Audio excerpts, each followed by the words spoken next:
sports. We are Fox. We are Fox. In just his third full season in the big leagues, Chris Archer has blossomed into one of the best pitchers in the game. Using his blazing fastball and devastating slider, Archer has positioned himself to be a candidate to start the All-Star game next week. But more importantly, tonight, Chris looks to play the role of stopper and get Tampa Bay back on the winning track.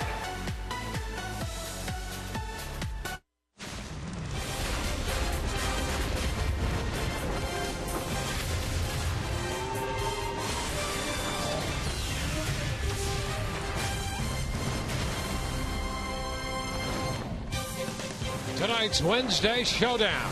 It's brought to you by your Tampa Bay area Mazda dealers. We greet you from the Show Me State of Missouri in Kansas City for Game 3 of this 4-game series between the Rays and the Kansas City Royals. Hi again, everyone. Welcome to an evening of Rays baseball with Brian Anderson, Dwayne Stats. Good to have you looking in. Well, it's been a tough trip for the Rays. They're 1-4. And this American League East finds them still just 2.5 games off the pace somehow, some way. But a big start tonight for Chris Archer trying to get the Rays back on the winning side of the ledger. And it's a really good thing that Chris Archer has been very good on the road, because this has been a house of horrors for the Rays. They've dropped 10 of their last 11 here. But look at these numbers on Chris Archer on the road. 7 starts, the record perfect. And that ERA, he's given up just 4 earned runs in 7 starts. And, he just is never afraid of the venue or the lineup he's going to face, because he's always in attack mode. And we know that the fastball is going to lead the way, the slider's going to come into play, and then all of a sudden you sprinkle in that changeup. So Chris Archer, big start for him tonight. Big night for the Rays. They need a win badly. And an interesting matchup. The 26-year-old right-hander Chris Archer will be opposed by the 36-year-old righty Jeremy Guthrie on the hill for Kansas City. The Rays saw a lot of Guthrie when he was in the American League East pitching for the Baltimore Orioles. And so tonight Archer goes for victory number 10. And as you mentioned, BA, it has been a struggle here in Kansas City over the past few seasons, not just this trip. Todd Callis will try to break that down when we return.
Game 3 of this 4-game series in Kauffman Stadium in Kansas City. Unusually cool night in Kansas City for July as the Rays get ready with Chris Archer on the mound. This has been a tough place, as Dwayne mentioned, for the Rays to win games, especially lately. They have lost 10 of 11 going back to last season and the year before. When you look at our Toyota trend, you can see that the runs scored at 2.5 runs a game. The bullpen ERA, a huge difference.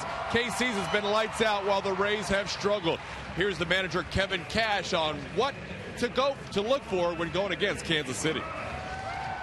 Yeah, you know, they don't strike out a bunch, they don't walk a bunch, but they're always creating action, and they put a lot of pressure on defenses, on pitchers, and that's exactly what we saw for 2 years against them in Cleveland. So, and you look at the younger players, they're that much more mature now.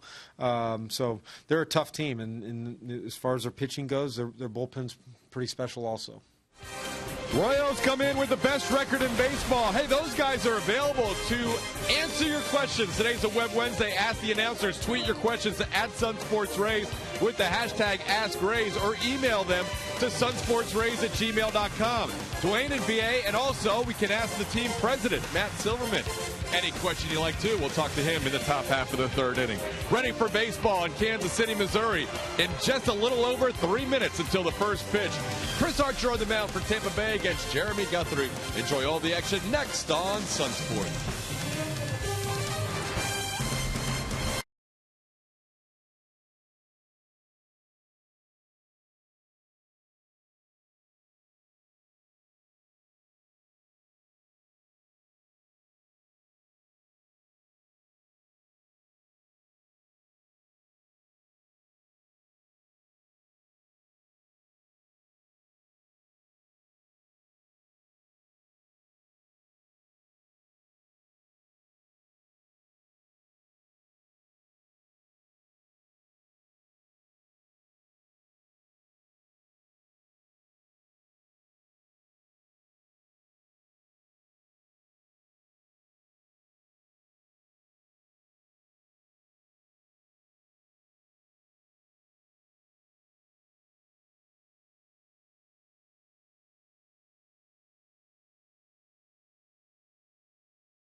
Rays and the Royals go at it again tonight on a cool evening here. It's 64 degrees and overcast skies. Let's take a look at the starting lineup presented by your Southern Ford dealers. The Rays will have John Jaso leading off. He is the DH, followed by Asdrubal Cabrera, and then Evan Longoria, James Loney, Logan Forsythe, and David DeJesus down the middle.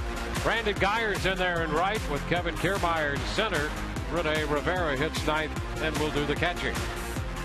Well, taking the mound tonight for the Kansas City Royals, right-hander Jeremy Guthrie. It's been an up-and-down season, and you see that reflected in the numbers. Did match a season high his last time out, working into the 8th inning, went 7 1/3 innings, gave up just 2 earned runs against the Twins in what turned out to be a no decision. First pitch of this game presented by Pinch a Penny, and it's taken for a ball. So we're underway.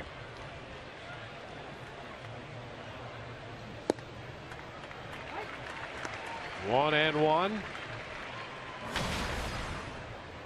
Jaso back in action yesterday in the second game of the doubleheader. Hit a home run, also had a double, and drew a walk in 4 plate appearances.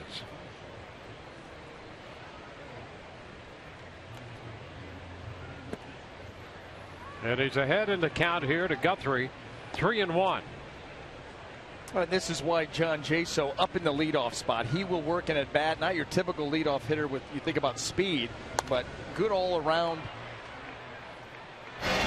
hitter that will, work counts, and occasionally he's going to run into one. 9 home runs a year ago, and he got one out of here yesterday, right down the right field line.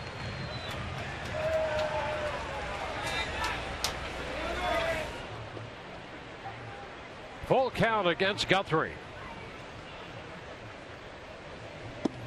And there is ball 4. Guthrie gives up the leadoff walk, and Jaso's on base again. Well, let's take a look at the Royal defense and see how it's going to line up here tonight. This defense brought to you by BMW. In the outfield left to right, we have Alex Gordon, Lorenzo Cain back out there, and Alex Rios across the infield third to first. Charles Cuthbert, Alcides Escobar, Omar Infante with Eric Hosmer, and Salvador Perez behind the plate. How about that? 4 all-star starters.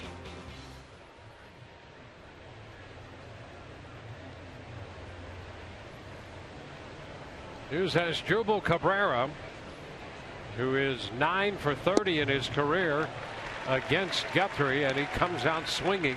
Strike 1. Now, this Rays lineup needs to be ready to hit, in the sense that Jeremy Guthrie, throughout his career, he's not going to overpower you with stuff, and known for mistakes left out over the plate.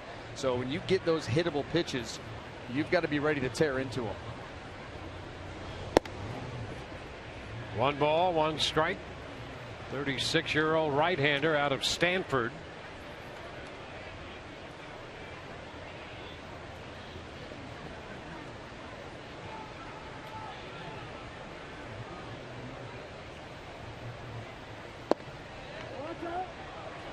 Now 2 balls and a strike. Because Jeremy doesn't have that kind of overpowering stuff that we see so frequent around these starting staffs that the Rays have seen, he really tries, and we've seen it already here in the first 2 hitters, mix his pitches, become unpredictable. A changeup, then a curveball, then a fastball. 2-2. Well, he gets you to looking for that off-speed stuff sometimes. And he tries to maintain a similar mix through the entire at-bat, so he's not caught with going to one pitch in one, scenario, behind in the count, really heavy with this. He tries to maintain a mix and tries to be unpredictable. And he strikes out as Asdrubal Cabrera.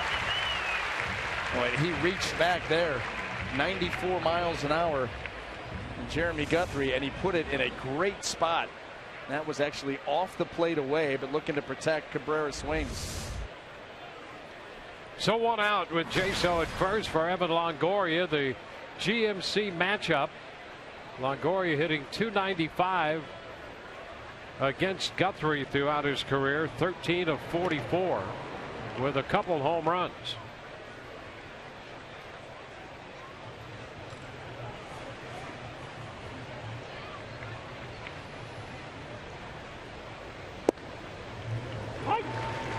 There's a strike.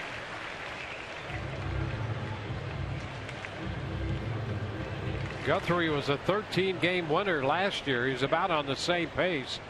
He was 13-11 last year, 6-5 this year. Jaso back in.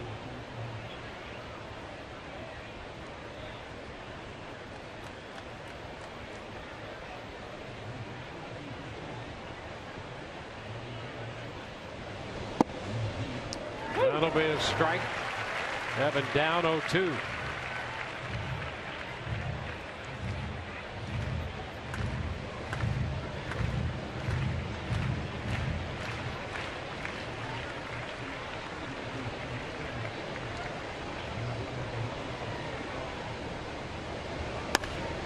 Fly ball, right center.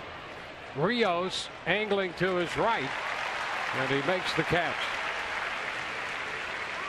You talked about the win-loss record from a year ago, and this year Jeremy Guthrie 6-5. That ERA of 5.43. He's thrown the ball better recently. And how about this season versus the AL East? Just one start, but look at the ERA.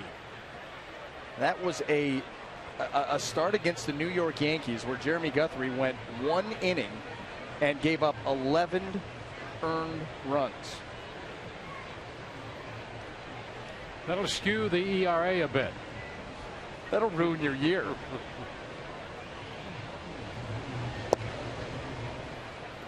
James Loney takes a pitch down. I was asked, how do you give up 11 earned runs in 1 inning? And the simple answer is your manager hates you. It's 2-0. Well, he's given Kansas City some big wins and a pretty fair amount of innings in the time he's been here. He's in the 3rd year of a 3-year deal. In fact, in the 2 years that James Shields was here, Shields won 27 games here. Guthrie has won 28 and started Game 7 of the World Series.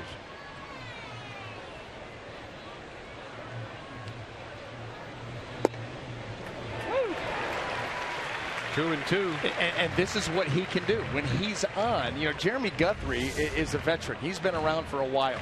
He's got a real good idea on how to pitch. He got a call right there on what looked to be a backdoor slider. But that's what he will do. He will just try to move pitches around the zone and never let you get comfortable with location or pitch speed. There is ball 3. Jaso started to move but hangs on. So the count is full. Some guys out there to blow you away. A guy like Chris Archer, he wants to blow you away, whether it's the fastball or the slider. And Jeremy Guthrie, more of the old school style pitcher where he's just worried about getting you off your timing.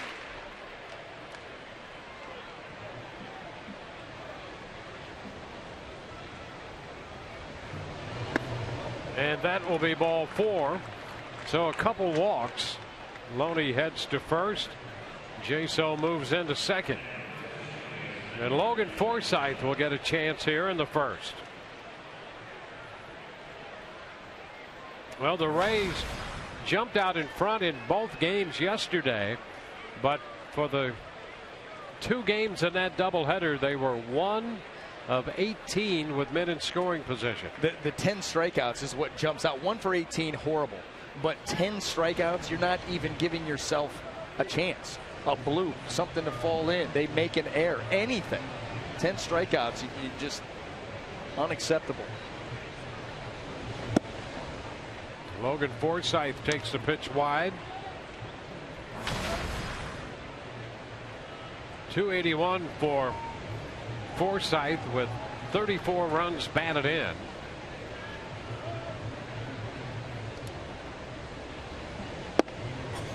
There's a strike. Now 1-1. These numbers for Forsythe, career highs, including the games started. He's played in 84 games this year. Has made a career high 80 starts. That's fouled away. Rays with an opportunity to break out in front. 2 men on with 2 men out. And Logan, one of the few hitters in the Rays lineup that's had a real consistent season. He's put good at bats up all season long, and you'd like to see him come up big here. And a take there for ball 2 on the breaking ball. 2-1.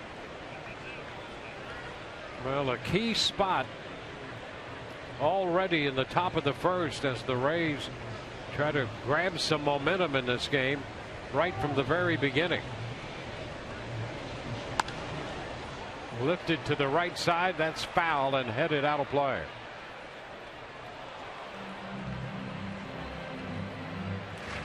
Two walks, a strikeout, and a fly ball to right. 2 men on with 2 men out. And the count 2-2. There's the ball and strike breakdown through 25 pitches. Well, not sharp right away. And we see, it's been difficult for him to really hone into because he's not really established anything. I mean, it's been slider, fastball, curveball, changeup, curveball, slider. I mean, just a weird, eclectic mix of pitches. Ooh, and pretty close right there with a fastball. And the count's going to go to 3-2. Nice job by Logan Forsythe. Close pitch, and he is able to recognize and take, and was just right. Third full count of the inning.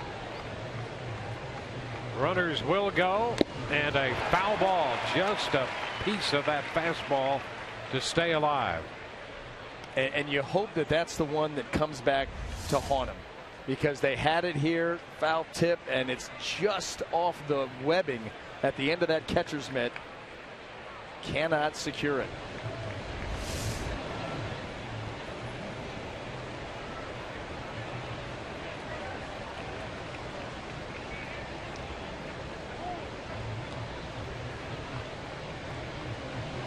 And there's ball 4.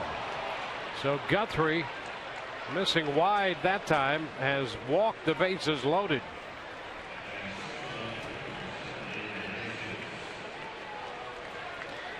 And David DeJesus, formerly a member of the Kansas City Royals, in with an average of .272 on the year.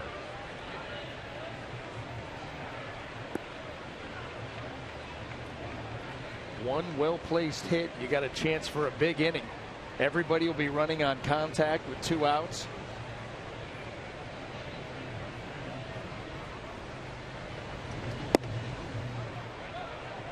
And that pitch is wide.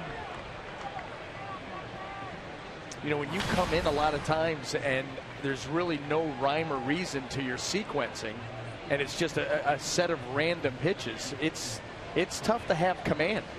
You're just constantly changing grips.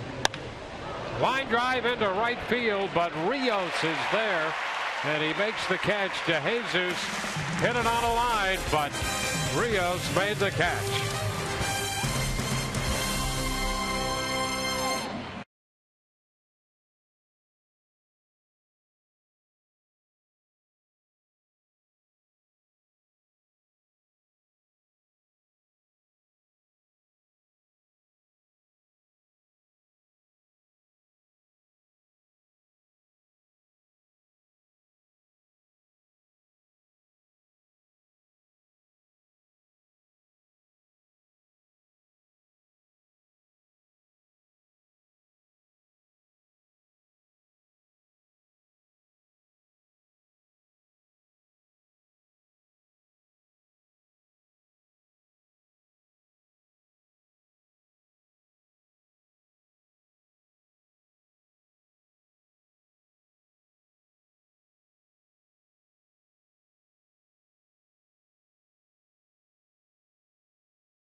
To the bottom of the first.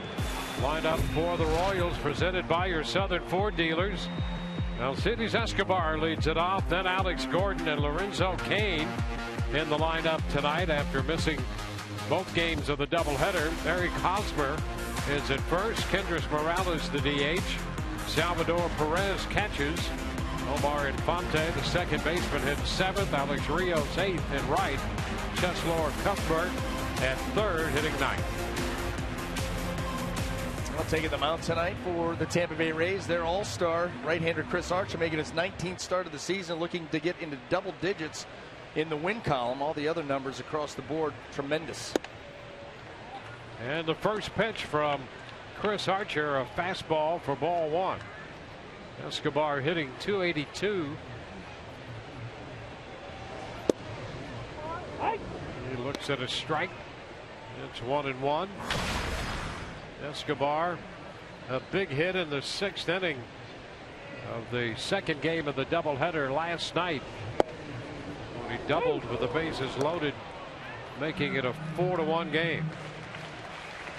Boy, after falling behind 0-2 and then working the count and working the at-bat like he did against Brandon Gomes, I think the pitch where we started to raise our eyebrows was the 2-2 split that he took. You're like, uh-oh, he's seeing everything clear. Ground ball that deflects off Archer to third. Longoria with a pickup and no chance to make a play. So Escobar is on base here to start this half of the inning for Kansas City. And I think Chris Archer, more than anything, upset. I think he read his lips. He said, I should have made that play.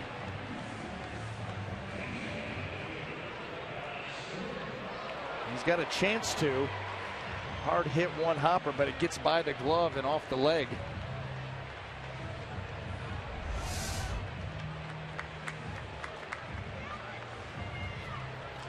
So right away, Kansas City with a base runner. And Alex Gordon, coming off a spectacular day yesterday for Kansas City, becomes the hitter.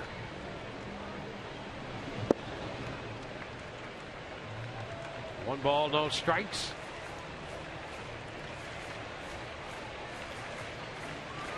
Gordon had a single and a home run, two singles and a homer in game one yesterday, and topped that in the nightcap, a cut and a miss. It's 1-1. Three singles and a double and 4 runs batted in game two last night.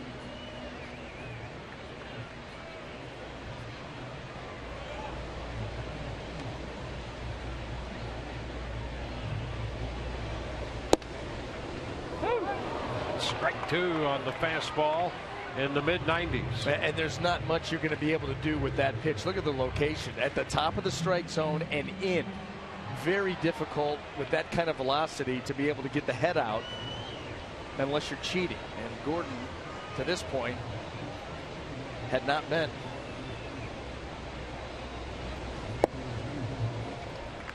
Low on the slider. He takes it for ball two. Escobar bluffing a start off first. The Royals don't do a tremendous amount of running, not like they did a year ago. They're 6th in the league in steals with 48. Escobar 5 of 7. And a little check swing hopper. Loney down to second. They get the lead man Escobar. Gordon reaches on a fielder's choice. Let's take a quick look at the Rays defense and see how that's going to line up here tonight after that nifty little play there by James Loney. This defense brought to you by BMW, and it's going to feature the Jesus, Kiermaier, and Geyer across the outfield left to right. And then the infield third to first, Longoria, Cabrera, Forsythe, and Loney with Rivera behind the plate. Nice job here by James Loney. Just watch this little check swing. He's already gliding towards second base, and he's got a nice throwing lane there being left-handed, so take that lead runner.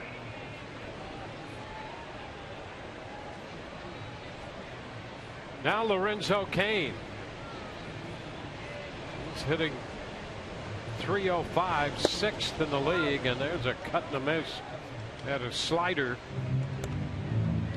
Cain's had some hamstring issues, and the Royals have been very cautious with that.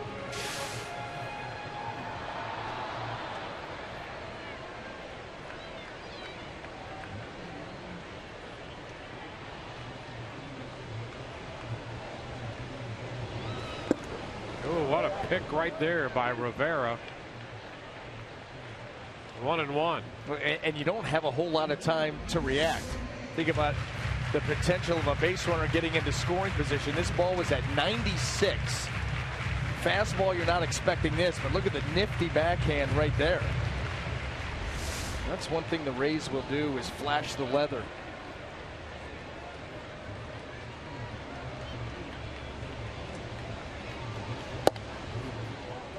It's wide to Kane.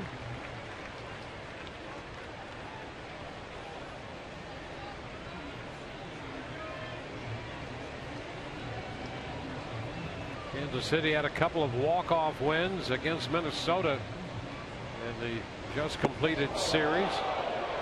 That turns Kane away, and it's 3-1.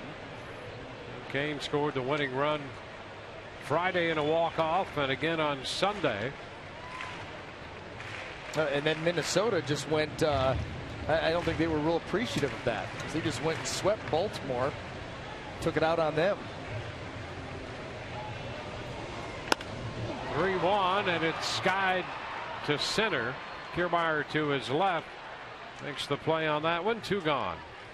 You know, if you're an accomplished hitter facing Chris Archer, you can almost start to sit on a 3-1 slider.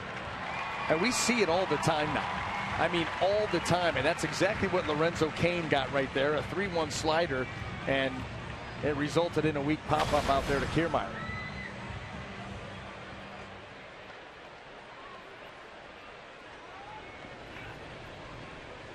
Here's Eric Hosmer, the first baseman.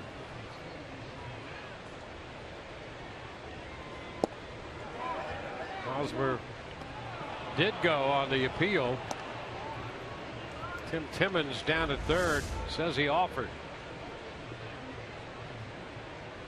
And a good call by Timmons. Boy, not a lot of time to decide to start or stop at 95 from Archer. And it looked just like there. It looked like in the setup that Hosmer it was almost a predetermined swing. I mean, he was striding and getting ready to swing almost regardless, and that pitch down and in, and he couldn't hold up there. He turns it loose.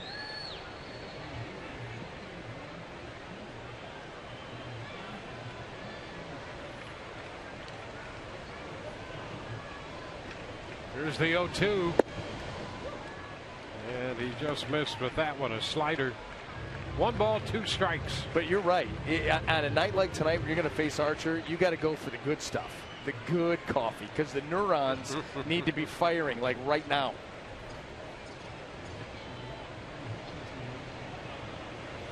Runner goes, a cut and a miss. And that's going to take care of Kansas City. So Hosmer out on strikes. We go to the second inning, no score.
Sun Sports is brought to you by Toyota. Let's go places. By Circle K. It's the summer of 69 at Circle K. Just 69 cents for your favorite size Polar Pop all summer long. And by Morgan Auto Group.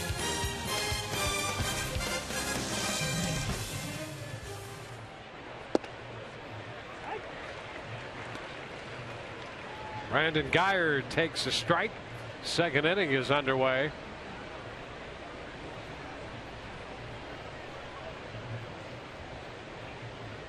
He bunts, pops it right back to Guthrie.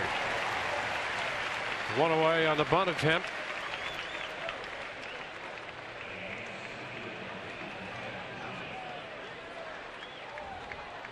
Well, Guthrie walked the bases loaded in the first inning.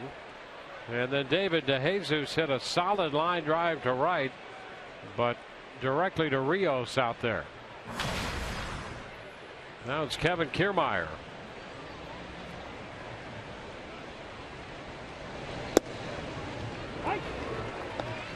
That's a strike.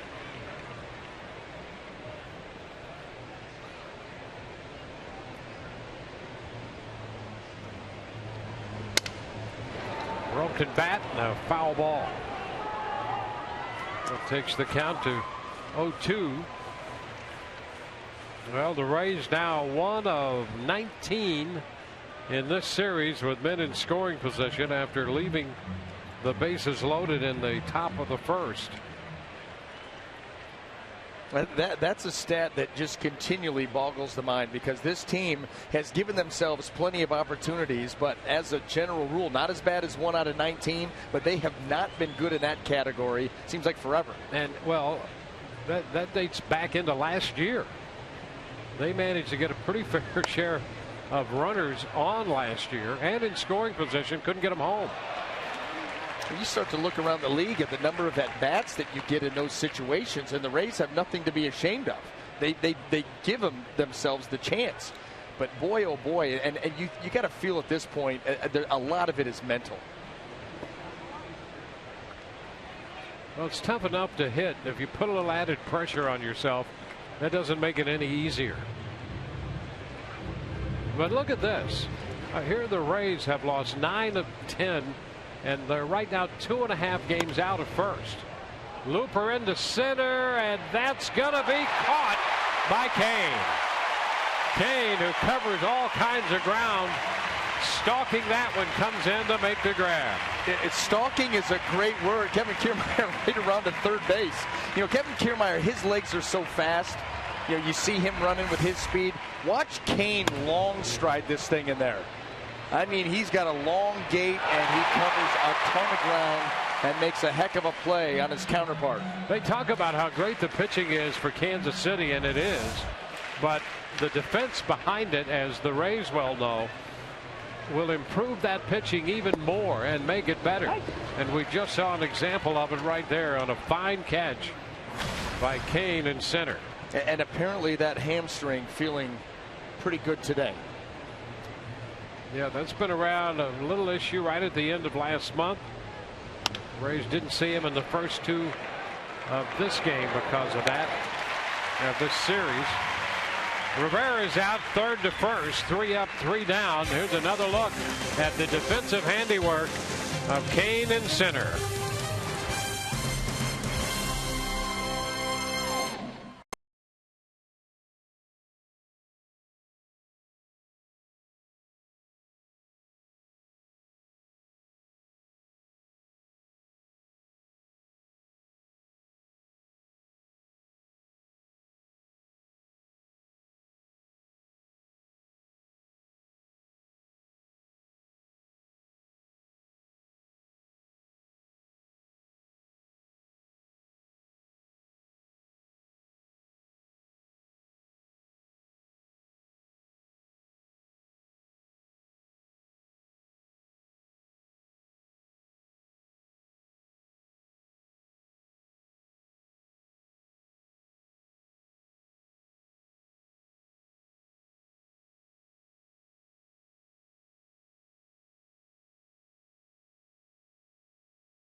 Rays. Archer, one of the candidates to start in the American League All-Star game, and that is a decision that Ned Yost will have to make very shortly.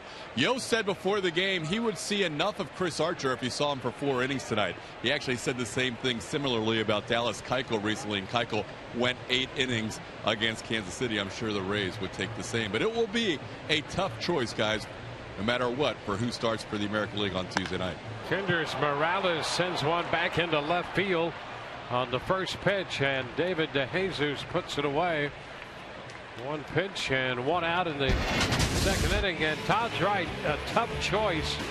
You know, Chris Sale right there in the running, Dallas Keuchel, Sonny Gray, Chris Archer, of course. I mean, that's not an easy choice. You know, he's going to have Felix Hernandez and probably David Price to think about as well. Well, you could take those 4 guys right there, close your eyes, festival style, fire a dart over there, and whoever it hits, that's fine. The decision is going to be fine either way. You can make a compelling case for all 4 of those guys, how dominant they've been. And the Rays, coming home this weekend, they're going to get to see Dallas Keuchel up close and personal. 1-1 to Perez, who sends this fly ball toward Geyer and right. 2 gone. Well, I'll say this about Archer. He would be well rested. You know, he's going today, and I think those other guys are going to go tomorrow and maybe the next day. Well, Keuchel, I think, Saturday. Yeah. So Archer would be well rested to be the guy to go in the All-Star game. And that really, it could come really down to just that. That simple. He's going to be full and ready to go. Yeah, Gray's going to pitch Sunday. Yep. Keuchel Saturday. So that's why, you know, Archer here would be on full rest to go. There's a strike to Infante.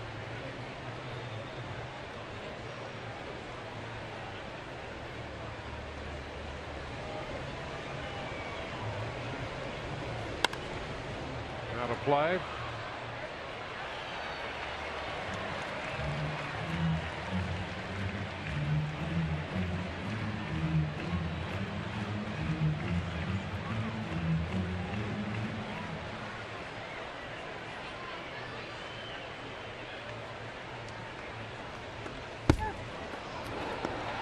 That's a strike, and Infante heads to first. Long throw. He's going to be safe. Ball to the backstop, and on the strikeout, Infante reaches safely. The slider to the 5-hole. That just gets under the glove of Rene Rivera as he heads down to block it, and the little check swing there by Infante seals his fate until that stroke of luck, and he's able to beat the throw down to Loney.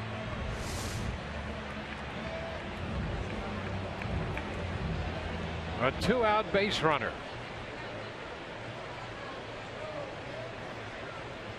So they're charging Archer with a wild pitch, allowing Infante to reach, and here's Alex Rios. That's a strike.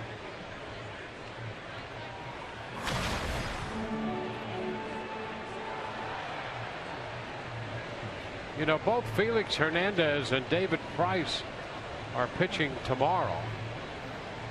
So if he wanted to get them into the mix, that's a foul ball right back into the mid of Rivera for strike 2. It's 0-2.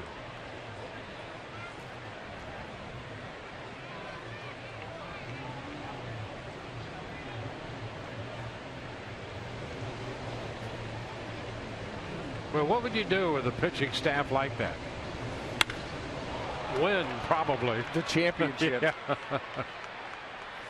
Kiermaier in center field handles that one off the bat of Rios. A man left. We're through 2, and we have no score.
Yankees and the Royals, joined by Matt Silverman here at Kauffman Stadium. And Matt, as you watch play right now, we might as well talk about the guy who's leading off for the Rays in this inning. Everybody talked about the injuries the Rays have suffered, mostly to the pitching staff. Because David DeJesus did so well, not a lot of people talked about John Jaso, but what a nice addition he's been the last hours. Yeah, he's been a big part of our plan all season. Nice to get him back in the lineup. I think we're going to see him a little bit more in left field next couple weeks with Souza on the shelf, but to get his bat, to get his patience back there at the plate's a big addition for us. That will be interesting how you mix and match, because you have Jaso, you have DeJesus, you have Grady Sizemore, all lefties, all guys that can DH or play the outfield. Yeah, and we're up against a string of right-handed starting pitchers, so it's a good spot for that. Make sure to keep the guys fresh, but also get a defensive lineman out there that's a good one for our pitching staff. When you look at this team, and we mentioned injuries right out of the gates, you suffered so many early in the season. The guys really, a lot of players really pushed through those first couple months. Now that you have all this stretch of games with only one off day in the last 34, are you seeing some of the residual effects of all those innings pitched or at bats early in the season? Yeah, I think it's been a tough stretch. Obviously, we haven't played as well as we wanted to, but we're losing close games. And those are games that could go either way. So, the ball bounced correctly for us earlier in the season. We had some bad breaks lately, but the guys are in it. The energy level is high, and the spirit of the clubhouse is pretty good. Jaso hits one hard into right field, another base hit. He's been on base, 7 out of 8 times now? Or? Yeah, I think he's only missed once. Good thing they didn't have the shift on him there. There we go. Leadoff base hit for John Jaso, whose on-base percentage is close to 1,000. When you look at the bullpen usage, and we already know the innings are the most in the major leagues, you guys are obviously very aware of that. How much do you look at each individual, high leverage, the late close stat, all that, and how are the guys doing so far compared to where they should be? They're on pace for very similar years to years past in terms of appearances and innings. Now, they may be a little bit higher stress, but in terms of frequency, it's about the same. And we make sure, Hick and Stan are talking to these guys every day, making sure that they're ready for the game. And if they're not, they get a breather. Pop up on the infield, and the play is made by Cuthbert for the first out of the inning. When you look at your rotation, and in the beginning it was Jake Odorizzi and Chris Archer giving you depth. You haven't had the Odorizzi part of that equation. Getting him back, looks like he's going to start over the weekend against Houston. Probably bodes well for what could happen in the second half. Yeah, we'll start to get the rotation back in shape. Having him and Archer at the top of the rotation is great. Carnes has pitched well. Erasmo's pitched well. Every guy's pitched in. Matt Moore's going to get back into shape, and we're going to start to see a lot of the rotation than we expected. And good news with Drew Smiley. Had a good session today and seems to be progressing well. Yeah, what are your thoughts, sir? What are your hopes with Drew? He's got to take his time and build himself back up, but he's made every milestone. He's pain-free at this point, and hopefully get him back sometime in August. So are we looking, and I know you guys don't like to put exact dates, earlier, later in the month? Is it still kind of vague? We'll just go with August for now and get Desmond back too in August, hopefully earlier in the month for Desmond. A little easier to project out that time frame, and those will be really good additions right after the deadline. When you sit here and the team's back to 500 for the first time since the 1st of June, and you see the way the AL East has shaken out, I guess you've got to be pretty pleased based on this recent stretch that you're 2.5 games back. Yeah, if you'd say at the break or at the halfway part we're 2.5 back with all the adversity, with all the injuries, say we'll take it. We'll take our chances in the second half with an energized team, a team that's healthy, and a hungry team. So we're in a good spot despite the last couple weeks. Pitch gets away, and Jaso will trot into second base. The count's now full on Evan Longoria. When you get into the month of July, the talk turns to the trade deadline at the end of the month. And with all those teams in the East and really throughout the American League bunched up, are there going to be many sellers, do you imagine? Yeah, there are going to be some sellers, but I think it's going to take a while for that to shake out. No one's really moving right now. There's not a really aggressive team. At the same time, there aren't that many desperate sellers. So I think this will be a late arriving market, but one that we'll continue to talk through and be active and make sure that we're in position to make decisions. Longoria takes a pitch on the outside corner for a called third strike and walks away for the second out. Matt, having gone through the winter meetings and some serious trades during the offseason, do you feel like that kind of helped you prepare for what you're about to go through here in the next few weeks? Yeah, one of our goals was to have consistent conversations with teams. We have a number of us who talk to the teams directly, make sure that one person can't talk to 29 teams. You won't do a good job. So we make sure that we have it covered.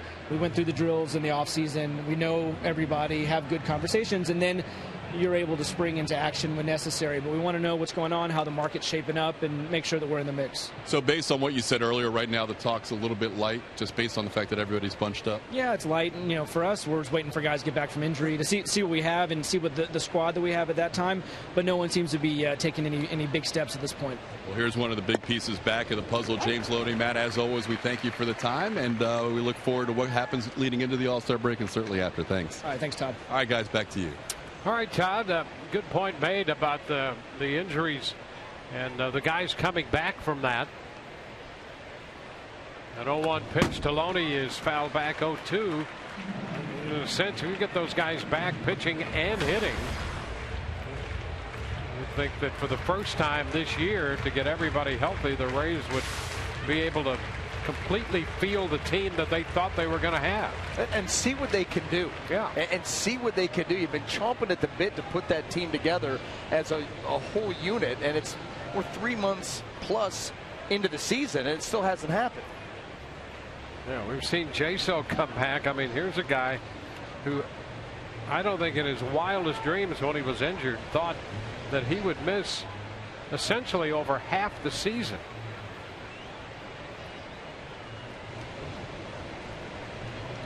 And he has come back with a flourish. That's a base hit into right field. Jaso's going to be waved around. Throw by Rios will come through, not in time. Down to second, and Loney is out there. But the Rays get a run as Jaso scores on the base hit into right. 1-0 Rays.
We raise up for the American Red Cross and disaster responder Karen Bird. Karen has been deployed to over 20 major disasters and has been instrumental in the overall planning for sheltering and feeding displaced families in 19 Central Florida communities. We raise up for our heroes. How do you raise up? Chesler Guthbert, the third baseman, takes the first pitch, 2 wide, 1-0. Guthbert up from Omaha, leading off in the home half of the third, hitting out of the 9th spot. There's a strike, and the count is 1-1. Well, the Rays have scored first again. They scored first in the opening game of the day-night doubleheader yesterday, and they opened the scoring with a run in the third inning of the nightcap. Those 2 games didn't work out all that well. Looking for better things tonight.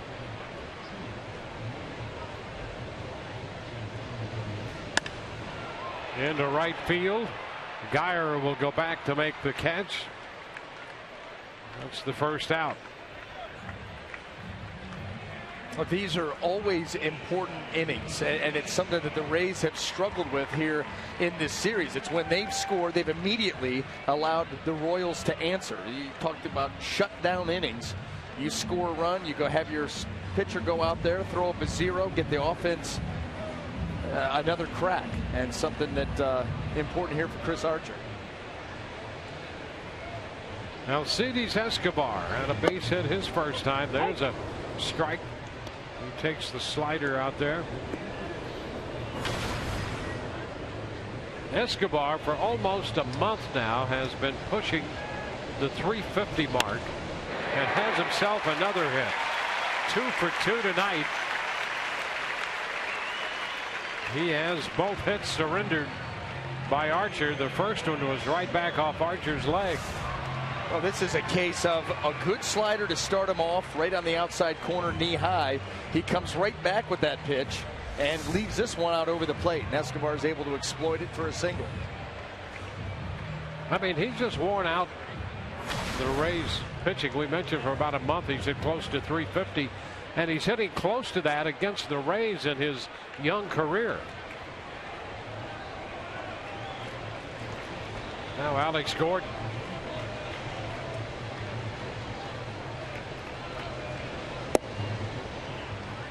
Pitch over but low.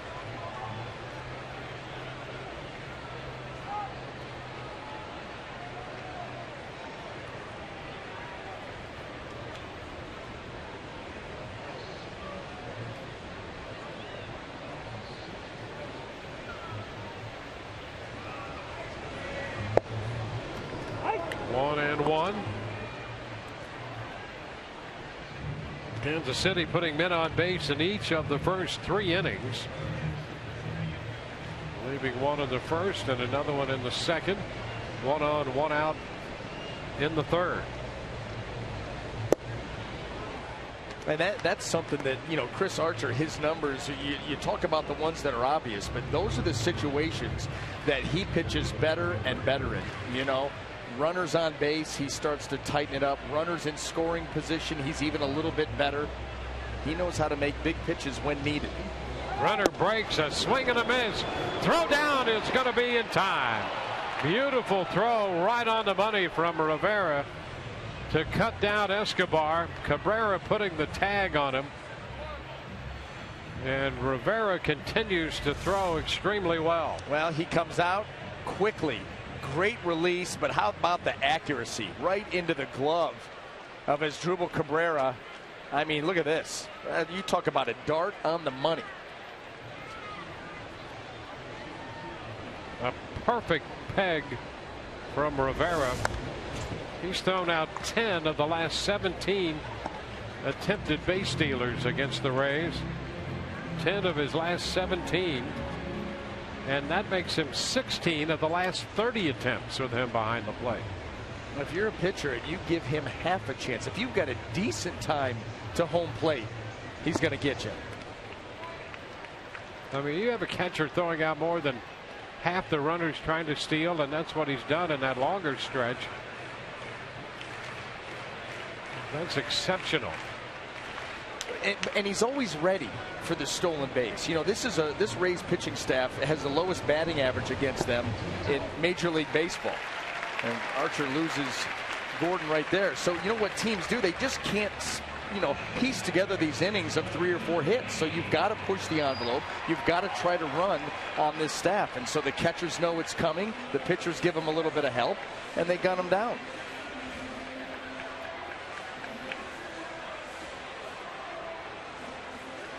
Gordon at first with the walk. Lorenzo Cain, who made that great catch on the ball hit by Kiermaier. Cain now the hitter.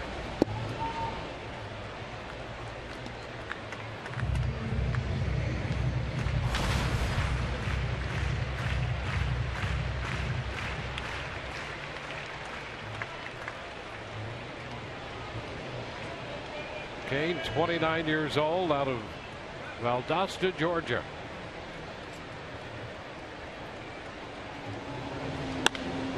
Hits this one deep to center.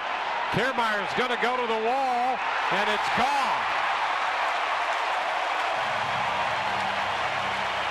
Kane tees off, and Kansas City takes a 2-1 lead.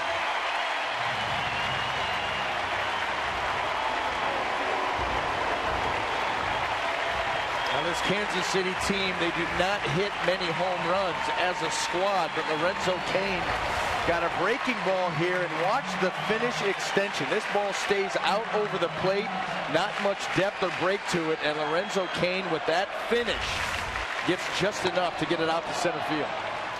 Here's Hosmer sending a fly ball into left, caught by DeJesus. That'll take care of Kansas City, but on the home run, the Royals lead 2-1.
Baseball on Sun Sports is brought to you by Geico.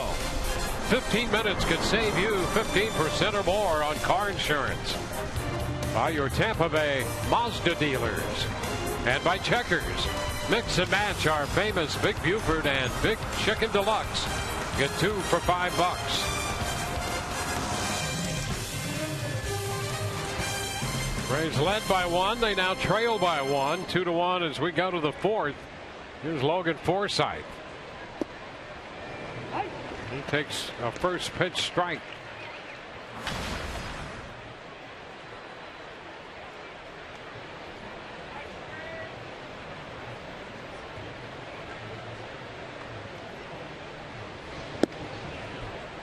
It's 1-1. Forsythe to Jesus.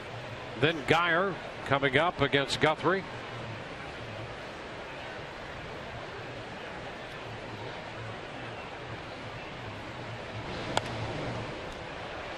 One ball, 2 strikes. And it reared its ugly head again.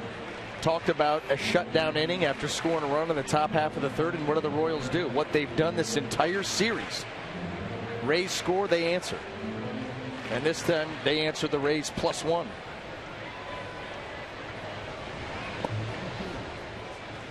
Two and 2.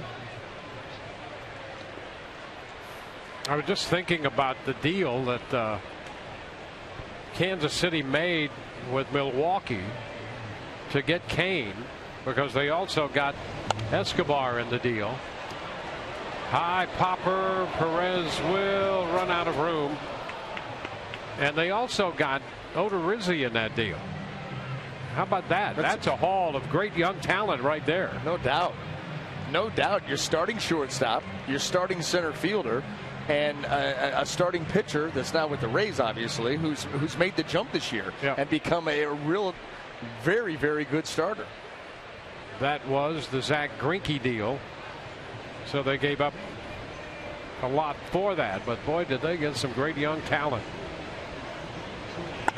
Forsythe hits one deep to left. Gordon's going to bat into left center, and it's going to be over his head. Now he falls down and has hurt himself. Forsythe will round third, and he's headed to the plate. This game is tied on an inside the park home run by Logan Forsythe. But Gordon is down in left center field, and that does not appear to be good news for Kansas City right there. Ned Yost on his way out there along with a member of the training staff.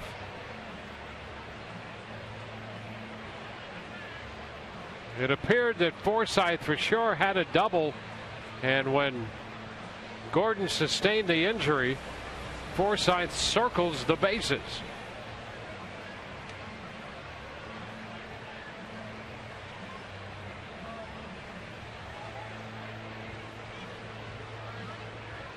And boy, you hate to see that.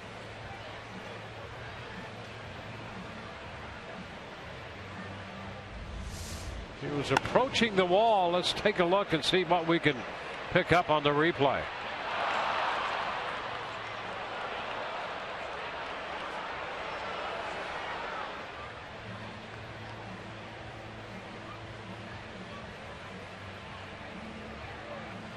Oh, that an awkward step, and something. You know, Alex Gordon is a gamer. For him to go down like that and take the glove off while the ball's still in play, you know that something went horribly awry.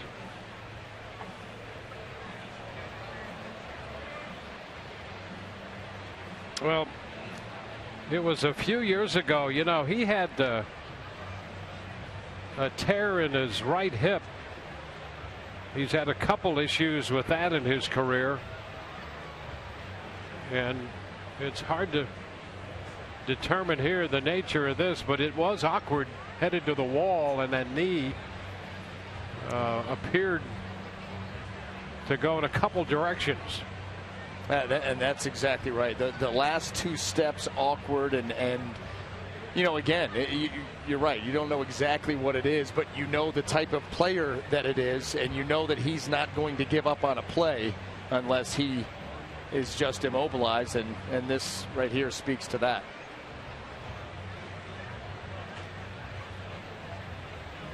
So Alex Gordon has been injured chasing that drive off the bat of Logan Forsythe.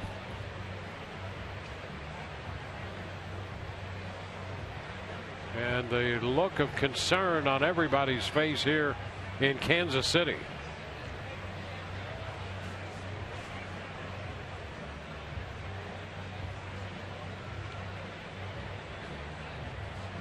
They got a little wobbly.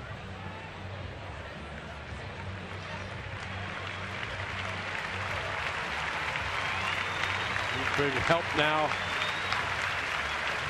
up and off the field.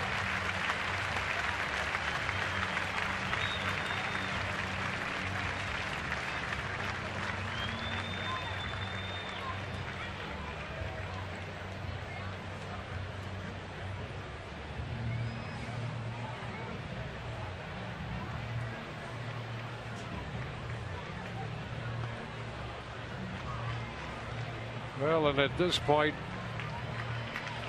everybody hoping for the best there, but I think the biggest tip-off is what you mentioned, B.A. You know the makeup of Gordon.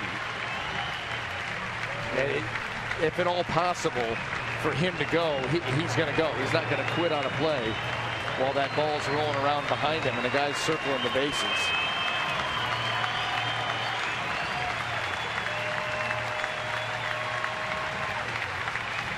And you've got some shell-shocked teammates right now.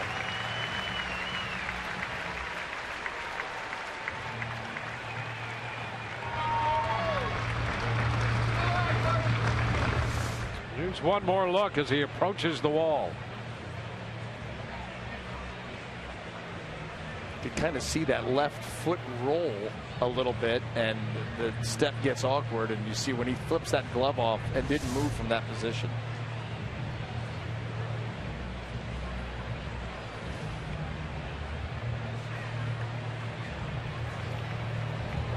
So Gordon leaves. Gerard Dyson's going to replace him in left field.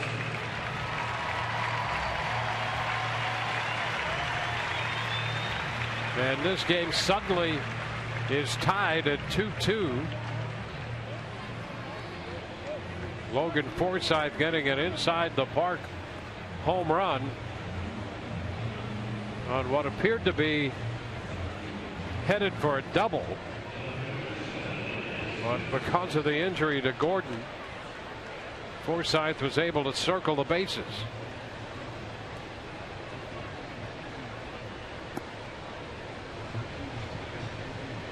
So a 2-2 ball game, and here is David DeJesus.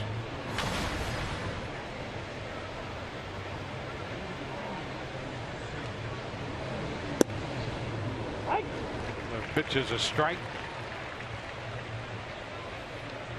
Rays facing Jeremy Guthrie.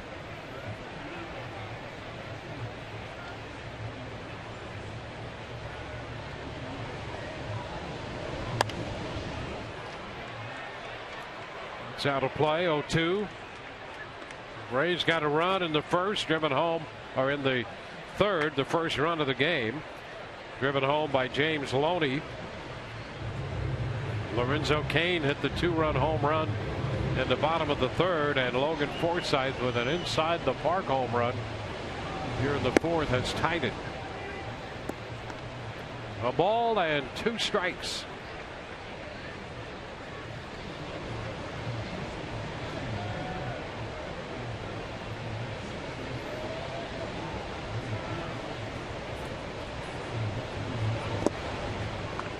Two and two to the Rays left fielder. And really, at this point, you wonder what the collective mindset of this Royals ball club is. When you see a teammate like Alex Gordon, a popular teammate, one of their mainstays, an all-star starting player, go down, you wonder where the head of this team is right now. That's probably not as deep into the game as it normally would be.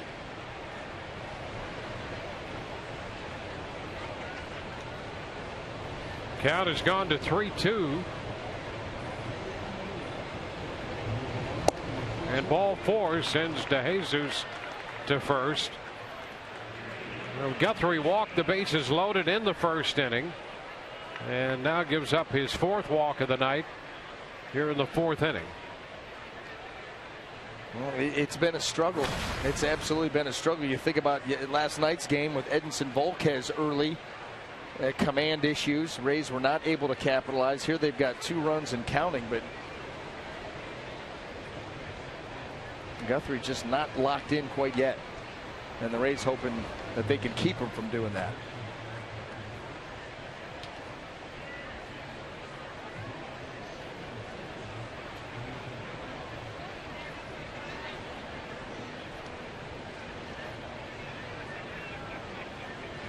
Brandon Guyer with a soft liner over short into left.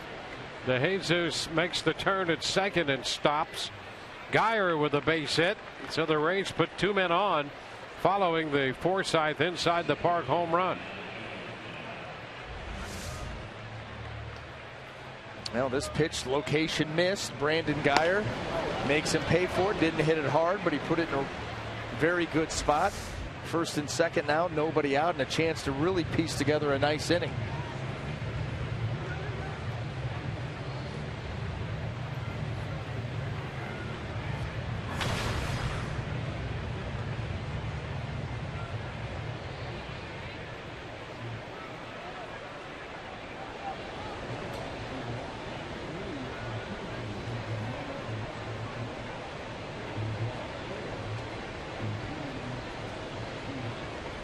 Here's Kevin Kiermaier.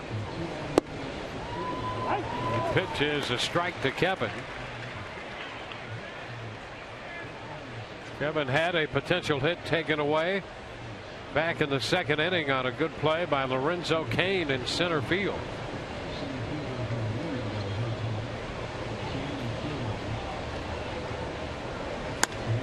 And a looper into center again. This one will drop for a base hit, and the bases are going to be loaded. DeJesus had to play it safe, and so he stops at third. The bases are loaded with nobody out. Well, we've already seen Lorenzo Cain coming in on a ball, making a nice play on Kiermaier, and here he's got a chance to do it again. So with nobody out, that's why DeJesus played that correctly, getting out there close to halfway. If that ball is caught, then you've got to be able to scramble back. This situation not too shabby either. So the bases loaded following the inside the park home run. The Rays hit 3 inside the park home runs last year. Dave Island, the pitching coach for the Royals, is out there. And 2 of them were hit by 2 of the base runners right now. David DeJesus hit one against the Orioles. Kiermaier had one against Boston. And Will Myers had the other one. Logan Forsythe tying the game with an inside the park home run in the 4th inning here. Bases are now loaded on the walk to DeJesus and singles by Geyer and Kiermaier. That'll be Rene Rivera. First pitch is a low fastball. 1-0.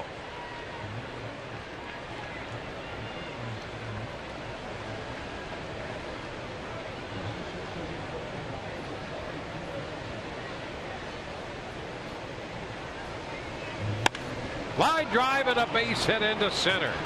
DeJesus will score, and the bases remain loaded.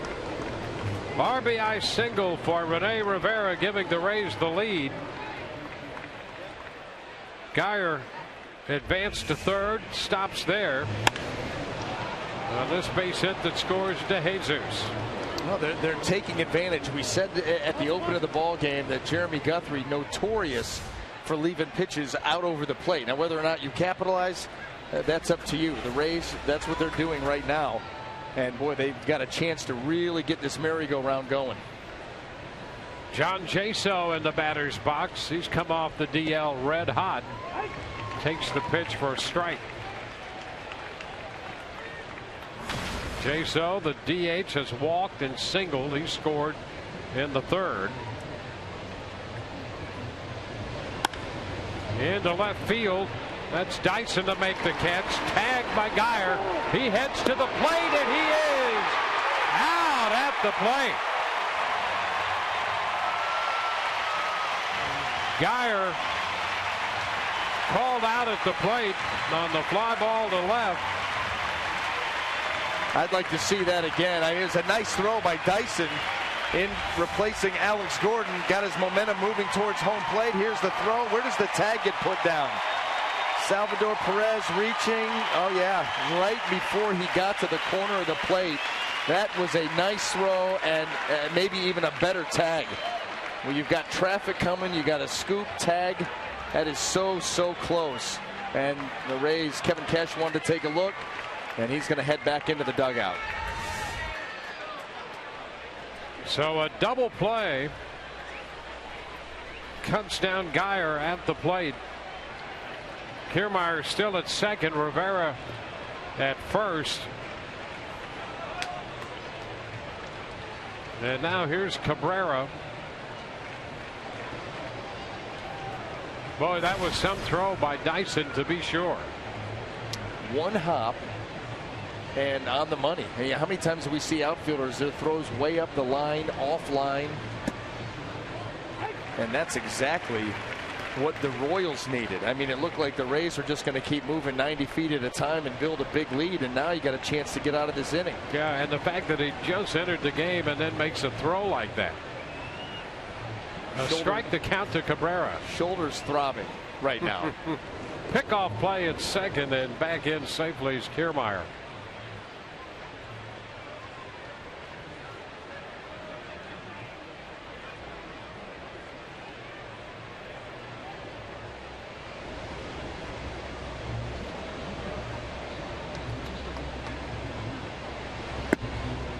pitch too low. 1-1.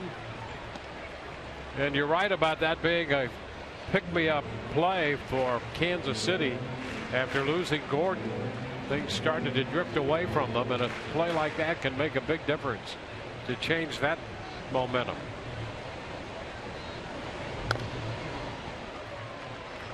A ball, 2 strikes on Cabrera.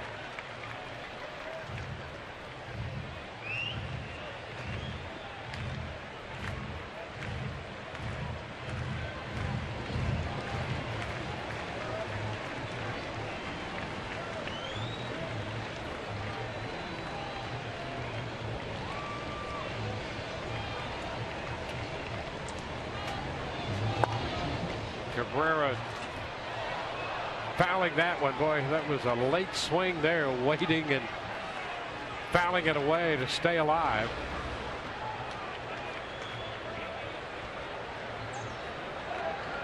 I think Ned Yost and Dave Island, they're seeing the same thing that we are. Nothing is coming easy here for Jeremy Guthrie tonight. It has been a struggle. Get that bullpen up and going. High fly ball toward the line and right. Rios over there. That's going to be a foul ball as he makes the catch. Rays send 8 men to the plate. They score 2 and lead 2. Logan Forsythe opened this with what turned out to be an inside the park home run on the injury to Gordon. Bottom of the 4th coming. 3-2 Rays.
Tonight's Wednesday Showdown is brought to you by your Tampa Bay area Mazda dealers.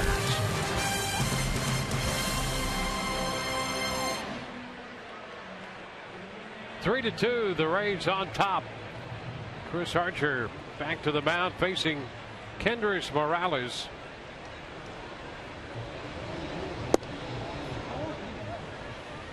It's a ball down. We're back to shutdown inning. Here we are. The Rays answered.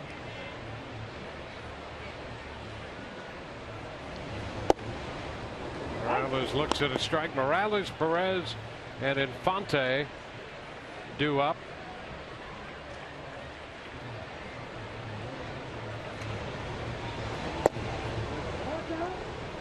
Now 2-1.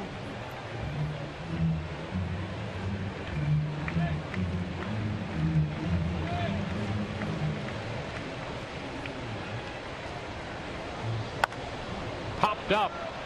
A foul ball, and it's going to carry out a play. 2-2.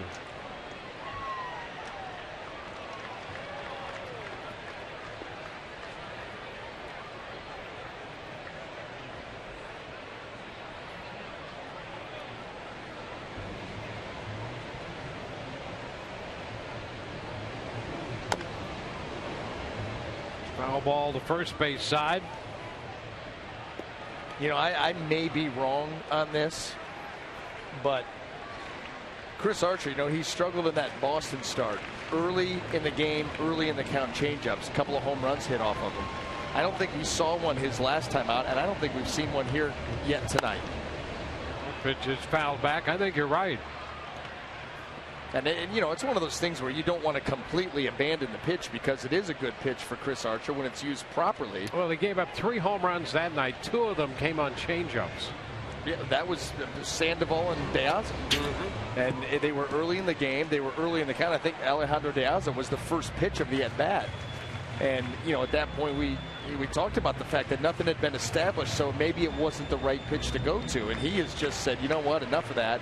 I'm going to take my heater and I'm going to take my slider, and we're going to do some work with those 2 pitches.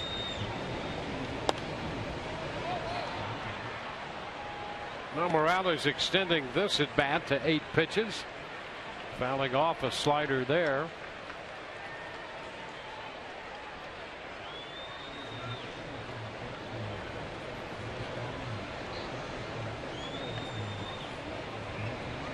Two again. Line the other way into left.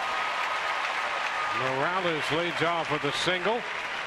Royals with a base runner, and we'll check in with Todd. All right, Dwayne, have a question for you on our Ask the Announcer website Wednesday. By the way, just to follow up quickly on that Archer point you guys were talking about, Chris said he did not throw a changeup in that last start in New York. Said he wanted to go with his best stuff. If he got beat with his best stuff, so be it. Now we go to the question. This one's directed at BA. It's about Matt Moore, who's been a little bit inconsistent his first couple of starts, finding that command. And the question is this: when do you think we'll see Matt Moore back from Tommy John surgery as Archer makes the play here to second base and they turn 2 on Salvador Perez? Nicely done to start it by Chris Archer. When do you think we'll see Matt Moore back closer to where he is after Tommy John surgery? Because he certainly hasn't looked quite himself yet, guys. Well, let's take a look at the double play here first. And Archer, a nice job there to start it. Well, sometimes Chris Archer has struggled with his throws to the bases, and so yeah, he gave Logan Forsythe a nice feed, and you turn that double play rather easily. As far as, you know, listen, that's a tough surgery to come back from because it's so long before you're back on a mound.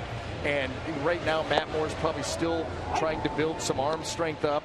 And usually the rule of thumb has always been with Tommy John surgery that you are at your absolute best about 18 months post-op.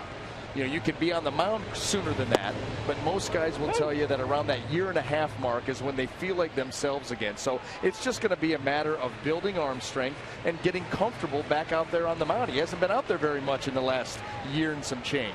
So, you know, you'd like to see the velocity start to come up, and then once that happens, then the command to come back.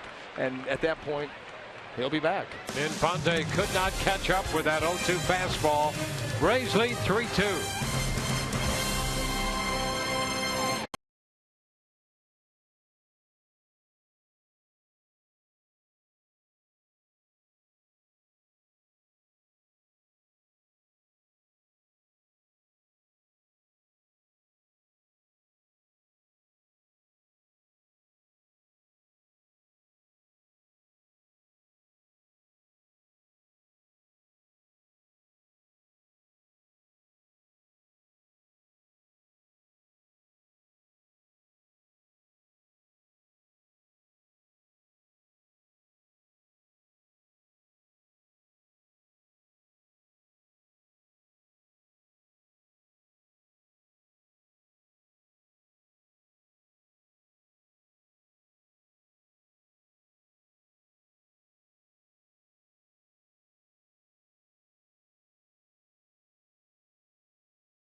The fifth inning we go, and it's time to tweet your strongest fan photo. Use the hashtag SSDataStrongFan, and you just might see yourself in an upcoming broadcast.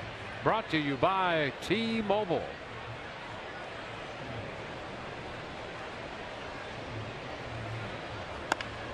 First pitch, Longoria chops it to short. Escobar makes the play, and the throw to Hosmer. One pitch, one out. The Alex Gordon update. They're saying a left groin strain. Then I'm going to say that it's of the higher grade. It's not going to be a low grade groin strain. Well, the steps were awkward. You know, you don't know that foot looked like it rolled a little bit. Then the knee wobbled, and anything could have gone there. But for him to stay down on the field like that, he must have strained it pretty good. See Loney getting a little assist from Todd Tishner there. But, strapped on the batting glove. First pitch is a strike.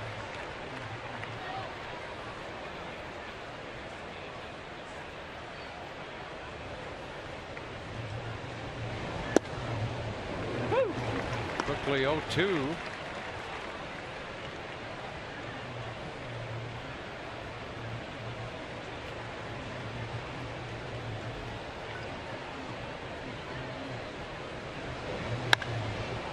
Popped up. Escobar backing out from shortstop. He's got it. 2 up and 2 down. A great execution on that pitch. As you saw Salvador Perez, when he gave him the sign, for fastball, and then with his hand gave him that international sign for I want this pitch up in the zone, and it was executed perfectly. Look at him. See that? Give it to me up. You're going to go up, and there you go. You're looking for the swing through or the pop up. You get the pop up.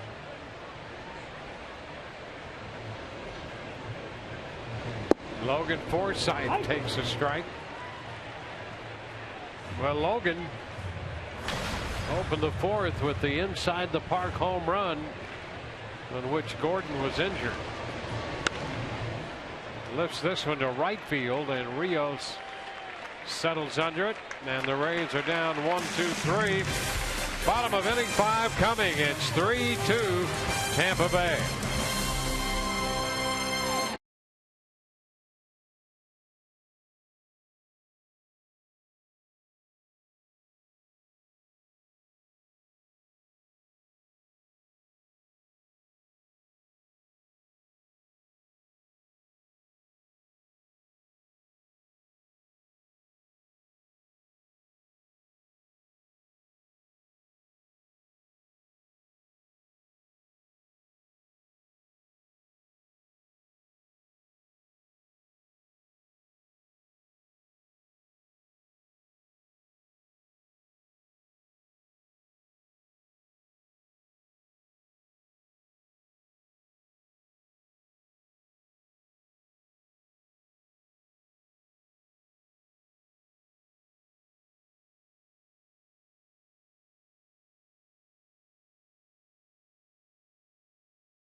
On the Astros, and all kids 14 and under receive a Rays inflatable chair while supplies last. Call 888-FAN-RAYS or visit RaysBaseball.com. That's Sunday for the inflatable chair. Chris Archer right back out there on the hill. It was a quick top of the 5th. 6 pitches made by Guthrie. 1-0 the count on Alex Rios in the bottom of the 5th. Into right. Geyer settling under it. So 1 out. Boy, you'd love to see Archer have one of those 6-pitch innings. His pitch count already good tonight at just 61 out into the 5th. And, you know, you get a 6, 7, 8 pitch inning. Boy, that can allow you to be there in the 9th. It gives you that second win. And Chris Archer has shown himself to be a guy that gets stronger as the outing goes on. And if you can get that little respite in the middle of the game, you're right. You know, a bullpen that's been overworked thus far, and you got a guy on the mound that Kevin Cash has a longer leash with, that would be nice to see. That's a strike. And it's 1-1. Cheslor Cuthbert.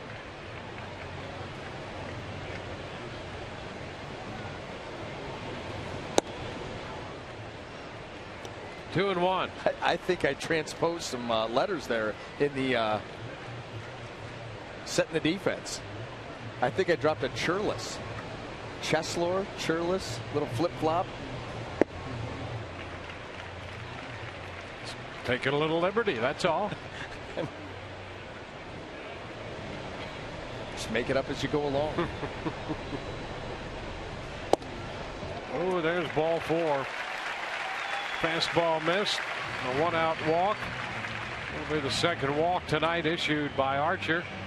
Baseball's best players gather in Cincinnati for the Midsummer Classic with home field advantage for the World Series on the line.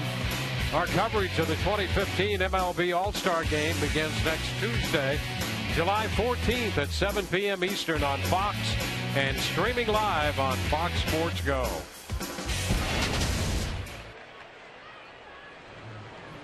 Here's Alcides Escobar.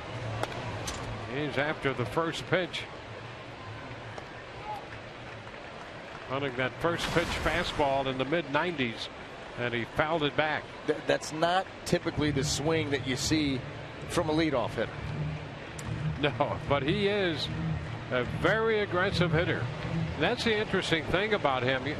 He is so aggressive, and you think you might get him to chase, but boy, that at bat that we talked about in the second game of the doubleheader last night was certainly impressive. He does not get cheated, however.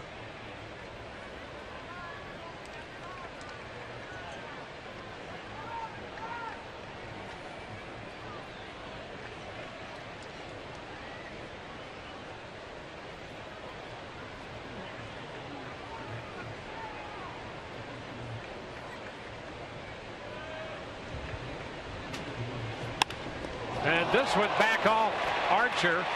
Ball deflects into foul territory. Down to second, a throw back after the turn made by Cuthbert. And he's back in there. And the Rays want to check Archer over to make sure he's okay. That's the second time Escobar has hit one back off Archer in this game. Listen to this.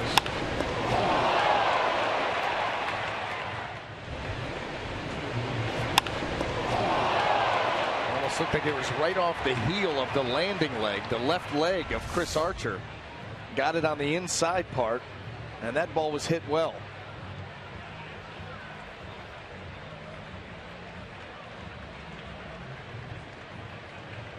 .3 off the bat, returning to Archer. And after that pitch, he says he's all right. Well, you just hope that that ball, you know, if that catches a couple inches higher and gets him on the inside of that ankle, probably not moving around so well right now, but I think it got the shoe, maybe even the heel of the shoe, where there is a little bit of protection.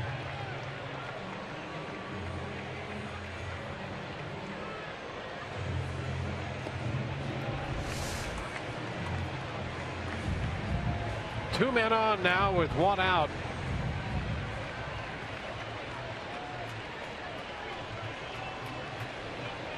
Here's Dyson hitting in Gordon's spot, and he fouls it back for a strike. Rod Dyson took over for Gordon in the 4th inning. Prevented the Rays from picking up a run. That's when he threw out Brandon Guyer at the plate on the base hit, or on the fly ball by Jaso. Pitch is a strike, 0-2.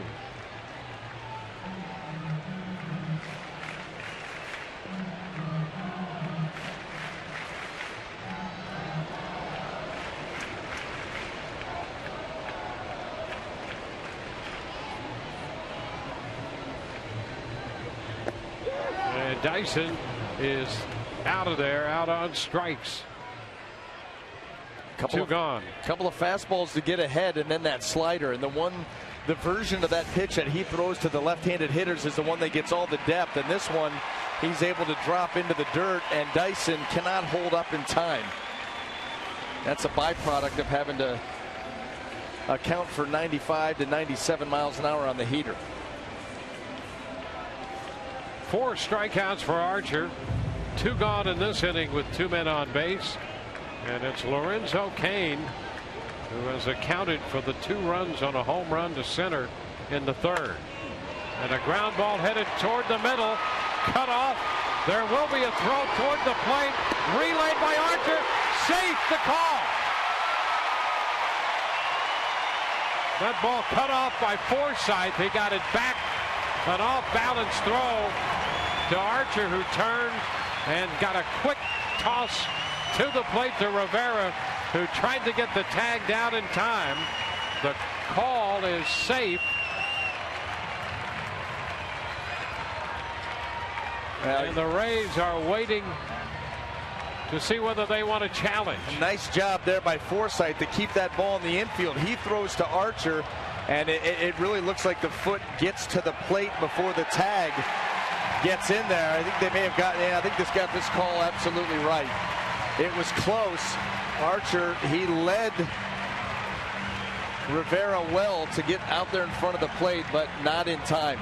And it really looked like when Forsythe was able to cut it off, they were going to get this runner. And Cuthbert able to slide in the backside of the plate just ahead of the tag. So that's a base hit and a run batted in.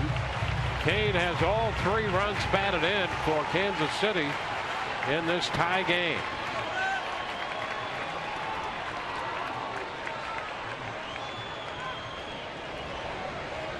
Here's Eric Hosmer. Big cut and a miss. Strike 1.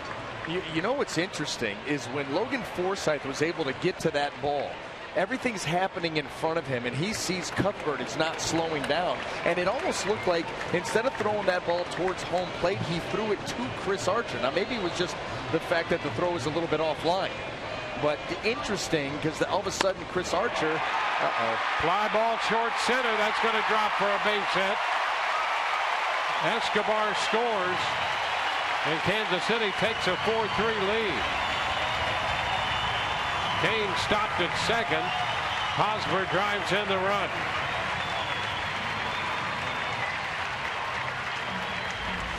Well, this ball's going to drop in. Eric Hosmer right back up the middle, but he didn't catch it flush. If he did, he probably lines out.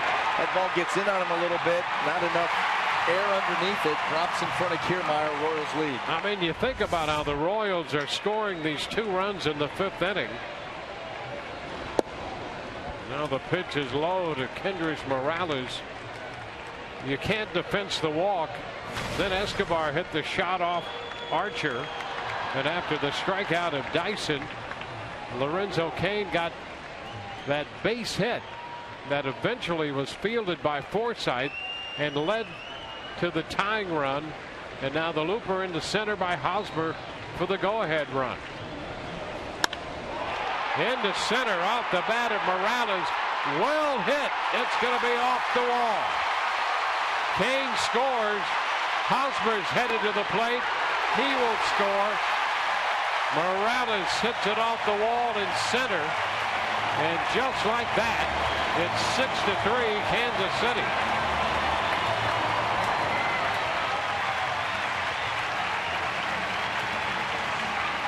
Now that was a fastball right down Broadway.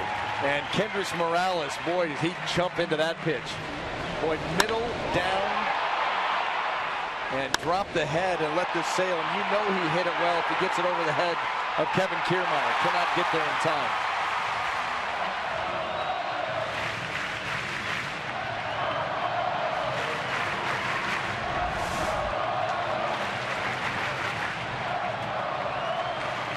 Well, the Rays talking it over. Jim Hickey out there. All of a sudden, a 4-run inning in the 5th for Kansas City.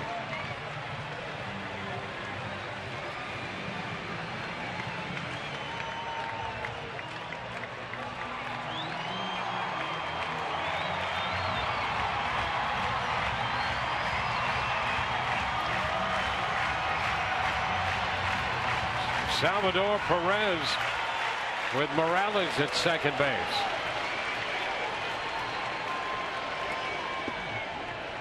Pitch is low.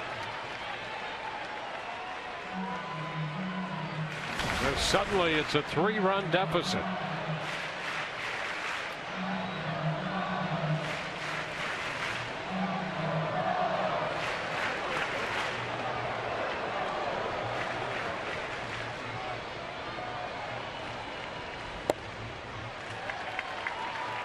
Two and 0.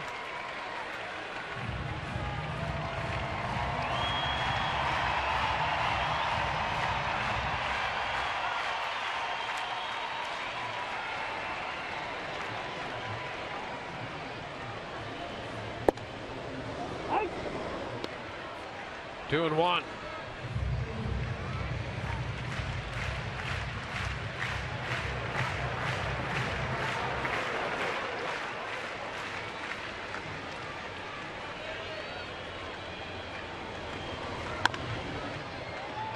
And evens the count at 2 balls, 2 strikes. It's not very often. I mean, what do you say here to Chris Archer? Not very often you see this happening to him. I mean, he's a guy that prides himself on going out there, throwing up zeros, shut down innings. This Royals team, they've had an answer for the Rays this entire series. And in this building, they've had an answer for the Rays for 2 years.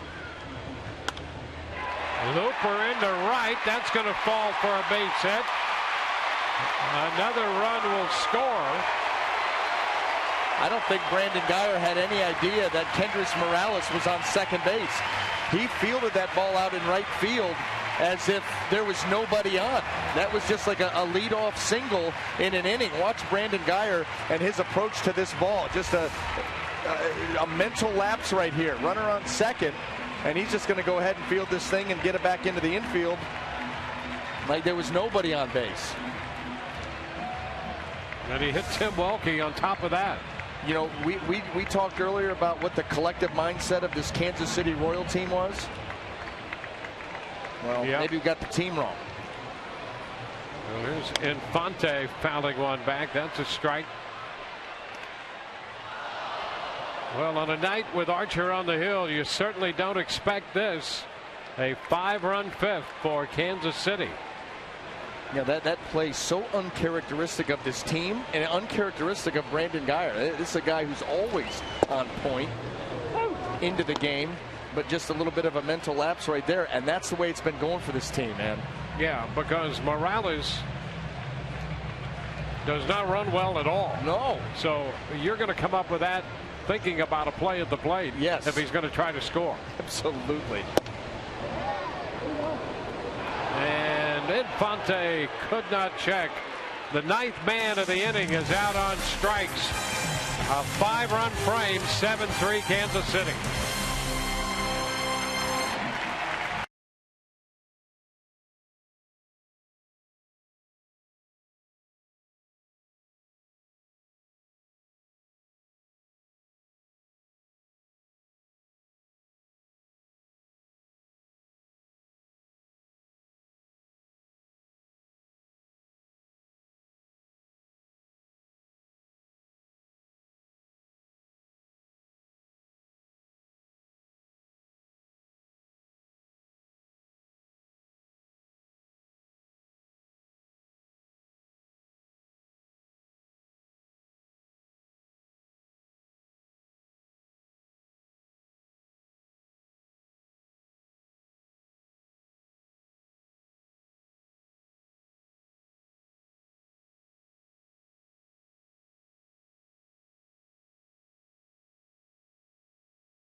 on the game summary. Lorenzo Cain hit a 2-run home run in the third after the Rays had picked up a run in the top of the inning. That made it 2-1. Logan Forsythe unloaded this one. It turned out to be an inside the park home run. The Rays added another run on the base hit by Rene Rivera to give them a 3-2 lead. But 9 men came to the plate in the bottom of the 5th inning. Cain had an RBI. Hosmer had one. Morales drove in 2. A 5-run frame, and after 5, it's now 7-3 Kansas City as we go to the 6th. And the first pitch to David DeJesus is upstairs. 1-0. DeJesus, then Geyer and Kiermaier against the 36-year-old right-hander Jeremy Guthrie. High fly ball into right, and Rios is going to be there to make the catch, and that's going to be the first out and bring up Brandon Geyer. You know, we talked about that play in right field on Geyer with Morales being the base runner and Perez dropping that single into right. Rays had that big conference on the mound with Jim Hickey, and while the Rays were gathered around the mound, Morales went over to third to talk with the Royals third base coach. Nobody on second there during that little get together on the hill, and then he went back to second as play resumed. And you wonder if maybe Geyer either didn't see anybody at second and thought nobody's on, or if Morales was standing on third during that chat, that maybe he was at third. But you're right, it's so uncharacteristic of Brandon Geyer, who's on top of everything when he's in the game. And I think we pieced it together. I think you're absolutely right. You know, you have that conference on the mound, and you know, it's been a tough inning, and Brandon Geyer probably, you know, if he's looking at it all, sees Morales over at third, maybe assumes that's where he's at. So the base hit, you're going to score, because that's how he played it. And if he knew that he was on second, then you know, like you said, doesn't run well, is going to try and make a play. So you get those the meeting out on the mound, everything calms down, your mind starts to wander a little bit. You see the runner over by third base. Okay, he's on third. Base hit, doggone it, I'm going to get in second. And that has to be it. Because if he knows he's on second on a base hit like that, he's going to, if he tries to score, if the runner tries to score and it's Morales, he's definitely going to try to make a play on it. And even if he's not, you're assuming a guy on second on a base hit with 2 outs, you're going to have to at least hit the cutoff man. So you're coming in aggressively regardless. And that didn't happen. Ground ball to third. Cuthbert backs up and makes the play. Throw right on the money. We've seen a good arm from Cuthbert over at third. And accurate. But here's the play, Dwayne, and this is what you're talking about. Runner on second, he's going to be coming in aggressively to come up with this ball and fire it towards home plate. That's the way that you play it when, you know, either you assume the guy's going to score because he's on third, or it was a hit with nobody on base, but certainly not with someone on second. Now Kevin Kiermaier. It's a foul ball, strike one.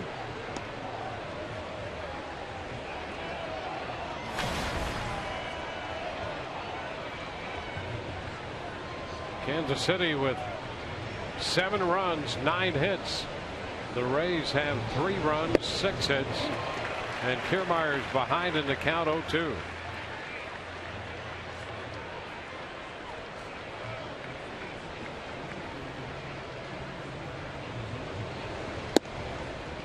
Pitch upstairs.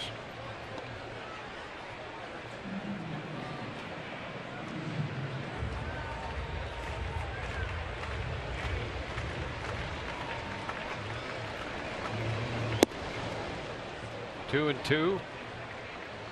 And up with the fastball, missed.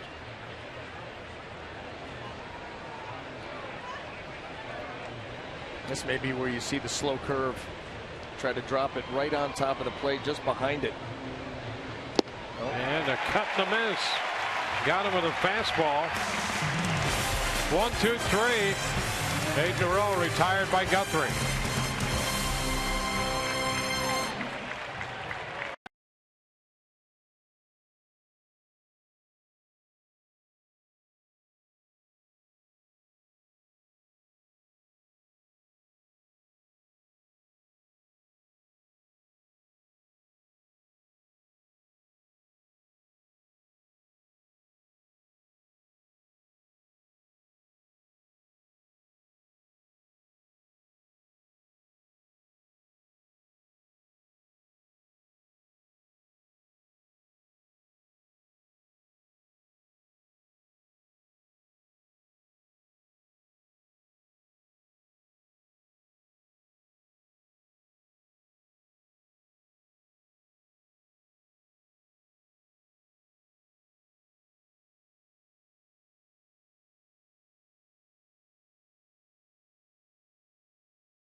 Bottom of the 6th inning. Tonight's great moment presented by Geico, and we take you back to 1983, July 24th, in the famous Pine Tar game when George Brett hit the 2-run home run, giving the Royals the lead in New York. But Billy Martin requesting the umpires check Brett's bat for having too much pine tar, and you saw the rest. Do you have that as your greatest snap in sports history? I think it has to be. Tim McClellan, the umpire, and you saw him measure the bat from the handle up on home plate, and there was too much pine tar too far up the bat. Escobar, or this is Cabrera taking the ground ball by Rios, and that's the first out. That's worth another look. Now measuring where that pine tar is, Tim McClellan going to tell you it's a little too far, and then this. I'll tell you what, this is what I looked like the last time the kids didn't clear the kitchen table. Broken bat, the kid, for Cabrera. Yeah, well, they'll clear it next time. Or every trip to the Inner Harbor in Baltimore. You pick. So broken bat, ground ball, 2 up, 2 down in the 6th inning.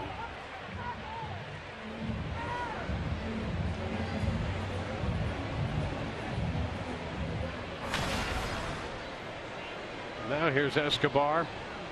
Now Alcides Escobar, 3 for 3 tonight.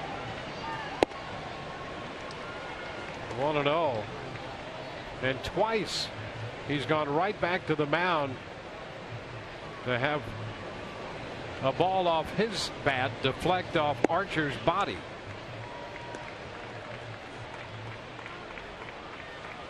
Two and 0.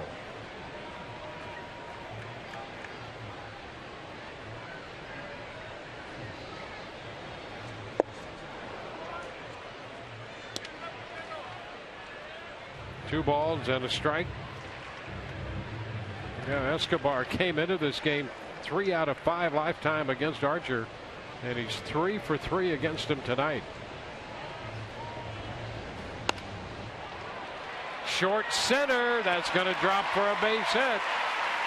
Boy, he is unbelievably successful against Chris Archer.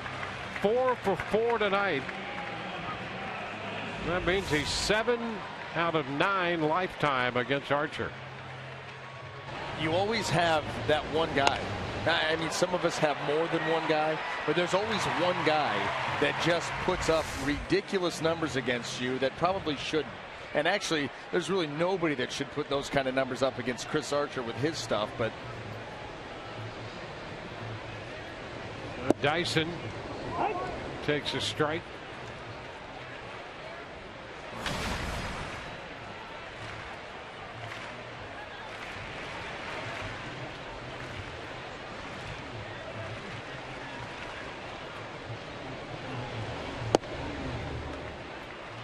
One ball, one strike. Well, Alex Gordon had the 4-hit game in the second game of the doubleheader last night. His 11th career 4-hit game. Escobar has just picked up his 6th career 4-hit game.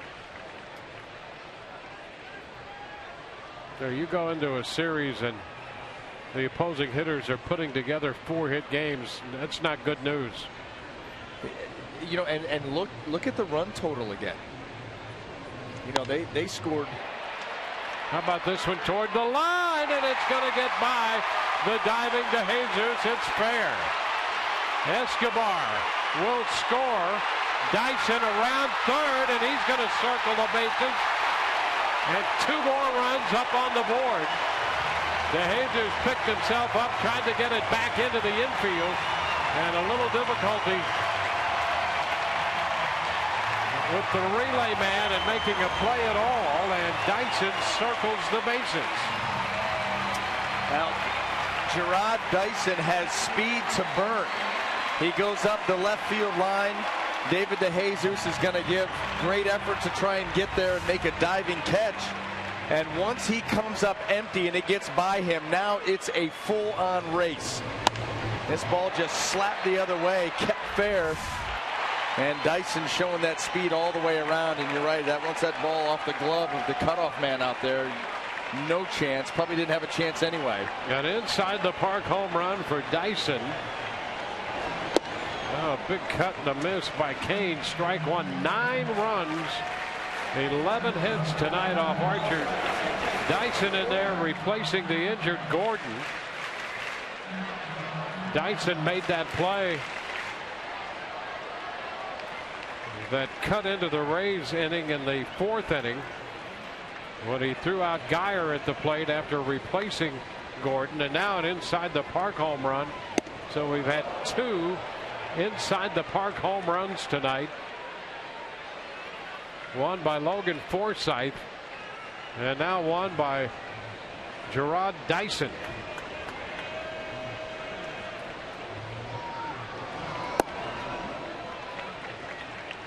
Two and two the count.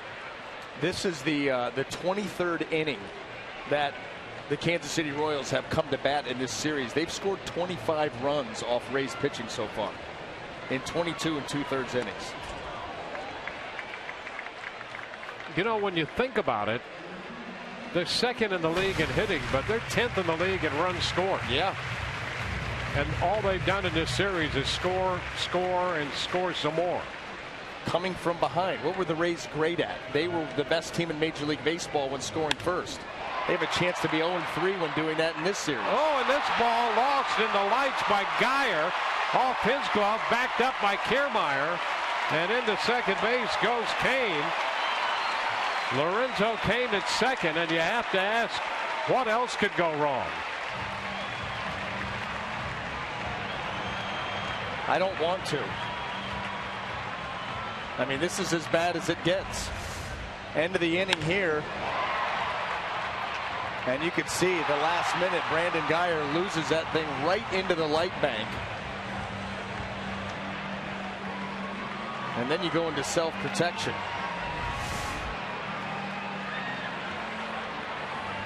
Well, they're going to rule out an error on Geyer.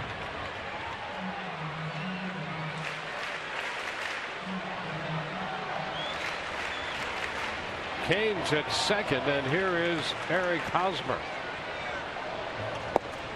taking a big cut and missing. Strike one.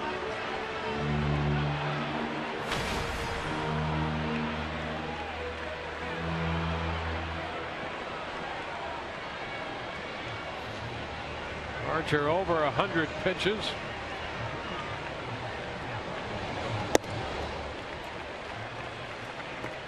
One and one. And really, really surprised that Chris Archer's still on the mound. I mean, you know, it's 9-3.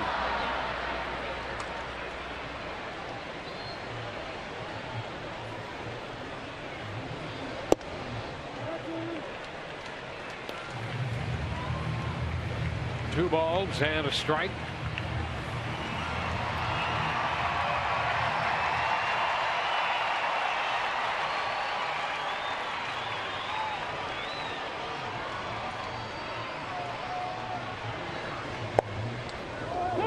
Take the count to 2-2.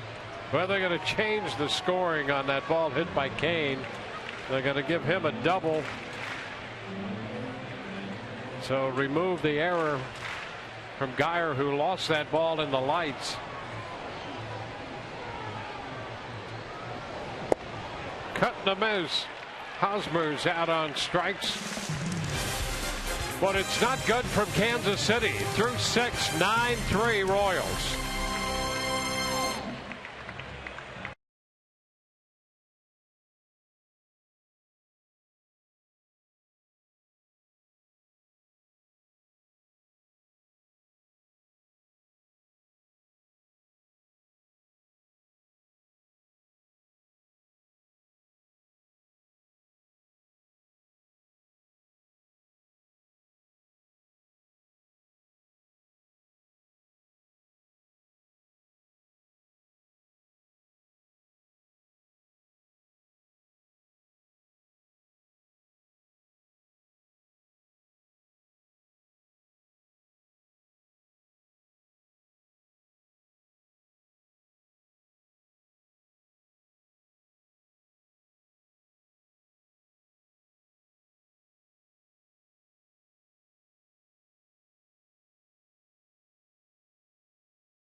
Kansas City, and the Royals lead the Rays, who come in to hit in the 7th.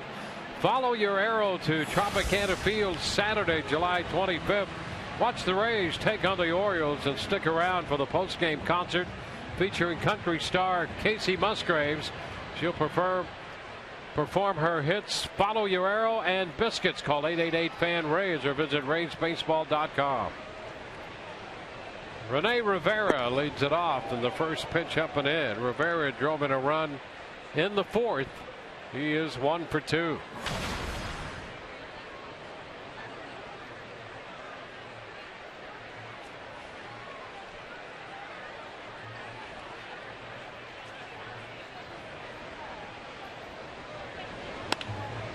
Liner and a base hit toward the corner. It'll be cut off by Dyson, and Rivera holds it first with a single. Leadoff base hit, Rivera's second hit of the night.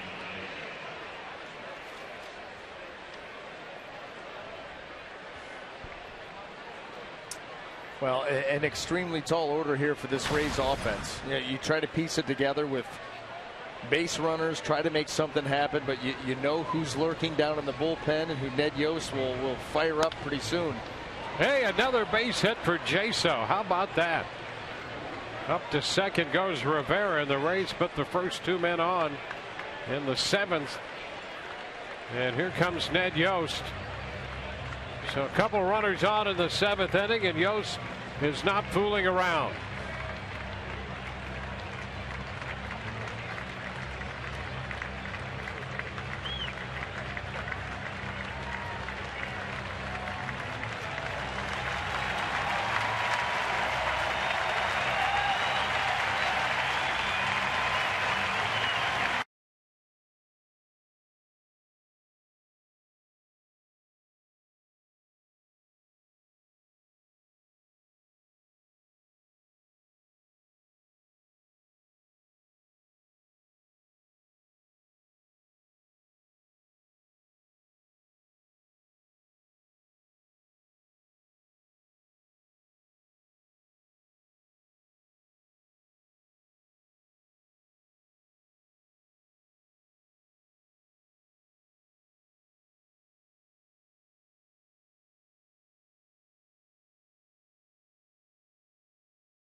To you by Tampa Bay Radiation Oncology.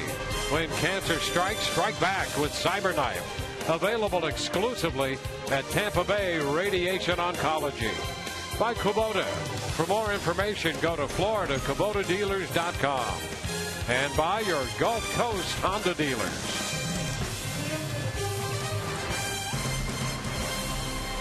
Pitching change for Kansas City. 100 pitches from Jeremy Guthrie, 6 innings plus 2 men in the 7th.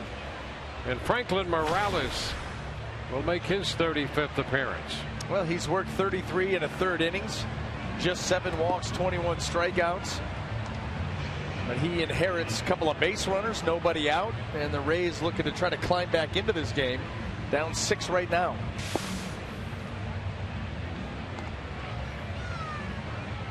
Well, Asdrubal Cabrera headed to the plate.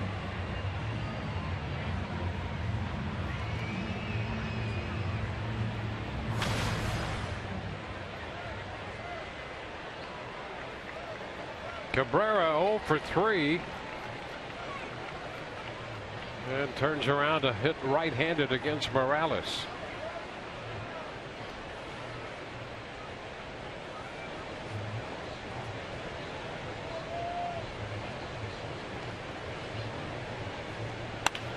Ground ball shortstop. Escobar Infante one, and the scoop at first by Hosmer. 6-4-3 on the double play with Rivera going to third. First pitch from Morales. He throws the double play ball. And watch the turn by Infante, how quickly he gets rid of this, and it's a little low and in the dirt, and Eric Hosmer there to scoop it up. Nice job by the Royals infielders, and that didn't take too long. Well, Morales has a history of success against the Rays, coming in with 20 career innings pitched against the Rays, 19 strikeouts, and just 2 earned runs off him. Here's Evan Longoria. Pitch is a strike.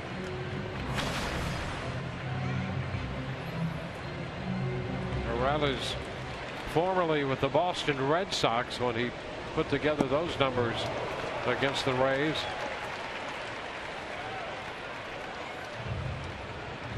A 2-strike count.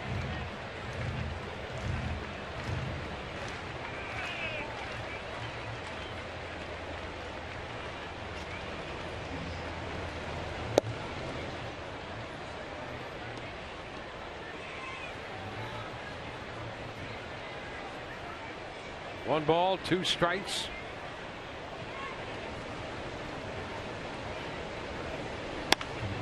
Into center field. There's a base hit. And that will score Rivera. And Longoria drives in the 4th run of the night for the Rays. The run charged to Guthrie.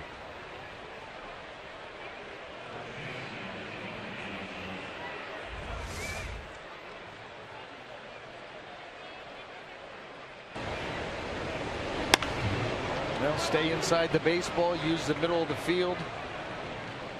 Now you're down just 5.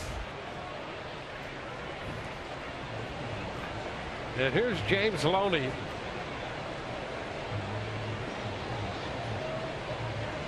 Loney on twice with a walk and an RBI single. A ball, no strikes.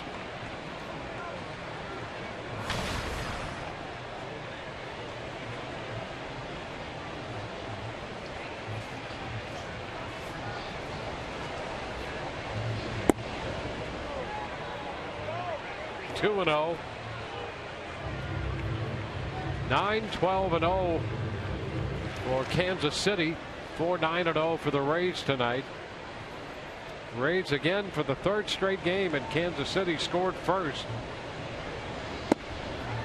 That's a strike, and it's 2-1. But they missed some opportunities to add some runs early. And Kansas City has just put one man on base after another. And in typical Kansas City fashion, they've hit their way on because they don't walk a lot. They have 12 hits and 2 walks drawn. That's pretty typical of this Kansas City team.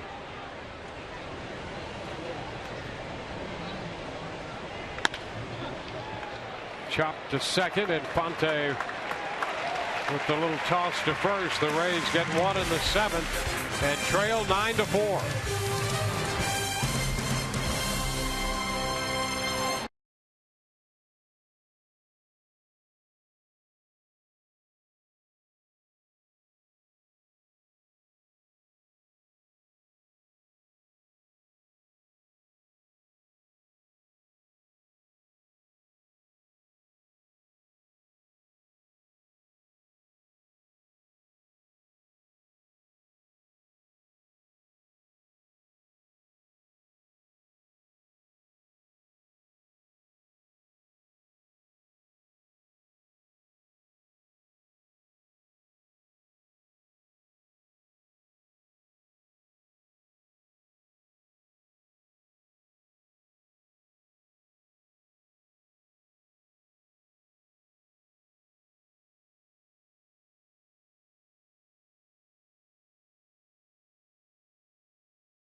9-4 ball game. The Royals lead the Rays. Time to tweet your strongest fan photo. Use the hashtag #SSDataStrongFan, and you just might see yourself in an upcoming broadcast. Brought to you by T-Mobile. Andrew Bellotti is going to be the new pitcher for the Rays. 6 innings for Chris Archer, 107 pitches. He gives up 9 runs on 12 hits, and Bellotti, just off the DL, makes his 5th appearance. Well, in the little bit we've seen of Andrew Bellotti, I've been very impressed. A young right-hander, very poised. Got good stuff. Has used it effectively.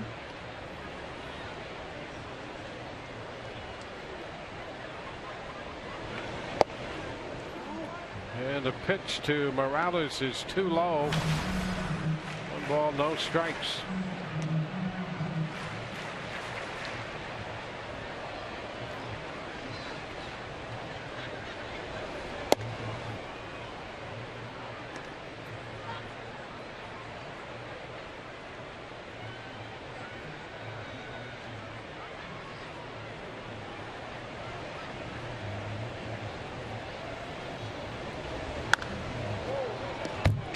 A tapper foul, 2-1.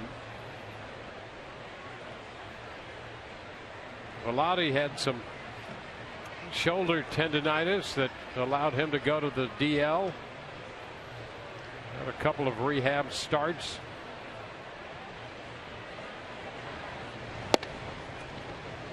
Now 3 balls and a strike.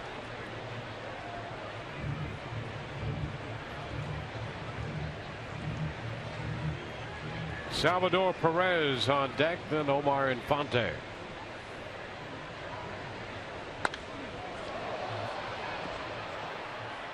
Kiermaier calling for this one.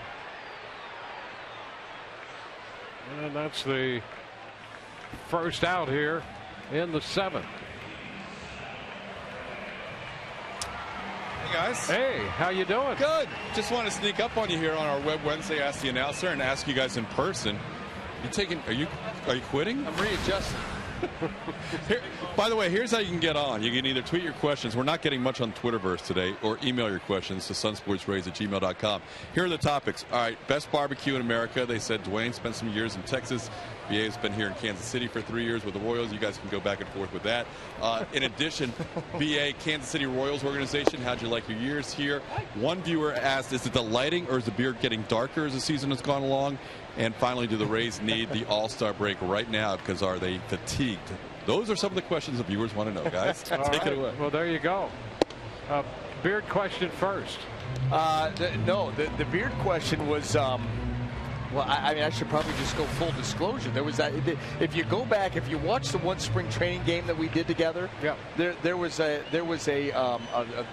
nickel-sized white patch right in the corner. So I put a little, cover on that, and then, I went home for the first time. I decided to get a little aggressive with the coloring, and it went way awry. And we talked about that. I came on, I'm like, really? That's not even natural. That's not a color that exists in the real world. So that's slowly but surely being phased out. So we're going to go back to normal and stop playing around with it. But it's the only patch of hair I have. So I try to have some fun with it. Yeah. And we appreciate it. And the viewers do also, apparently. Perez called out on strikes. He didn't like the call. And here's Infante. 1 hop out to short. Cabrera, nice pick and the throw. 1, 2, 3 in the 7th from Bellotti. We go to the 8th. 9-4 Royals.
Tonight's game summary brought to you by Gold and Diamond Source. In this 9-4 game, Chris Archer allowing a career high 9 runs.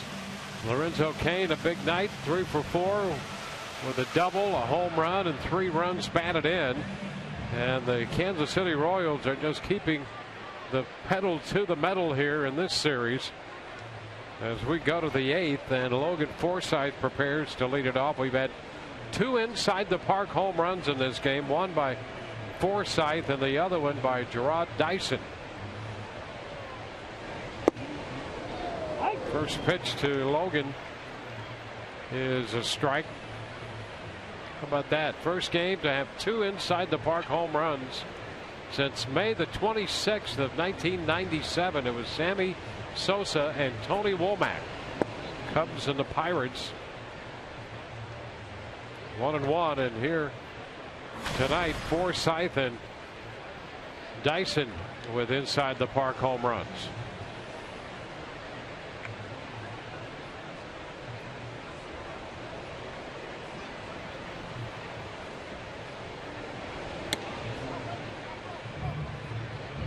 Two balls and a strike. Todd nudging us that he wants a barbecue answer. You know, here's the deal. Kansas City barbecue different from Texas barbecue, different than the barbecue you're going to get in Memphis, different from the barbecue you're going to get in North Carolina. Yeah. I mean, all over the country, different types of barbecue, and it's hard to find bad barbecue. But I'm going to go on record right now and say that the sauce makes a big difference. Sometimes barbecue is kind of dry barbecue, but I love the sauce, and barbecue sauce, that is. And the best sauce that we have run across, Forsythe with a tap to the left side. Cuthbert's going to throw him out from third. The best barbecue sauce we have found, bar none. When we go to Arlington, Texas, Renee Young is our stage manager. She and her husband make sauce in their home, and she's kind enough to make a limited amount available to us, and it's gold. The best barbecue sauce I've found comes out of Renee Young's kitchen in Texas. And I love how when she delivers it to the booth, like, you'll allow me to like look and even hold a jar of it. Yeah. And maybe a taste before you take them all back home. No, I will tell you this. You're absolutely right. And I love barbecue sauce. I try barbecue sauce everywhere we go. I mean, you can't go wrong with barbecue sauce, and I'll try them all. But you're right. Their homemade barbecue sauce is hands down not even close to anybody else. That good, and you can't believe they're not multi-millionaires at this point. I'm gonna put this out there right now. Anybody wants to be an investor in this and get that done, just send us an email, a serious email, and we'll take the offer to Renee when we go to Texas. Of course, we've got part of the deal. Right. Because finder's fee. It's so good that you're right. It's the best I've ever run across. No doubt about it. And you don't get too many jars of it, so you've got to ration it through the winter. And it's not easy. That's right. Geyer fouls this one away. I'm going to tell you too, I have great affection for you. Limited access to the barbecue sauce. My 2 daughters love it. Limited for them. Yeah. Listen, I'm going to total circumvent you the next time we go into Arlington and get my own stash. Pay whatever I have to. It really is. It's pretty amazing. Yeah, it's a bidding war now. Circumvent. I'll go right around you. Escobar at short. Geyer's out of there. 3 ground balls thrown by Morales, and we go to the bottom of the 8th in this 9-4 game.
what's coming up tomorrow on Rays Live. Pre-game show presented by your Gulf Coast Honda dealers. Nathan Carnes on the hill, and we'll hear from him. And Orestes will break down Alcides Escobar. And the Rays will be grateful if he can really break him down, because he's murdering the Rays. Joey Butler stays in the game in the outfield.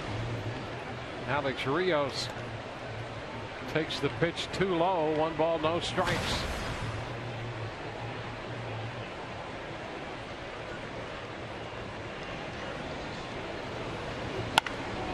High fly ball. Butler's going to have to go back a little bit and angle to his left. And he makes the catch. So Joey Butler just in this game and takes care of that fly ball. Follow the Rays all season with MLB.com At Bat. The #1 app for live baseball. At Bat is up to the moment with in-game highlights, live look-ins, replay reviews, StatCast, and more. Get MLB.com At Bat for your smartphone or tablet.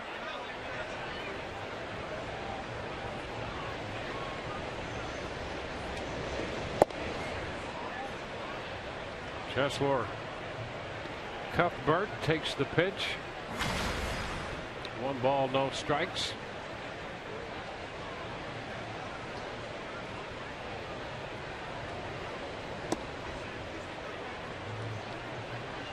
Cuthbert 0 for 2. He walked in the 5-run 5th. In fact, that 1-out walk was the beginning of that nightmare for the Rays.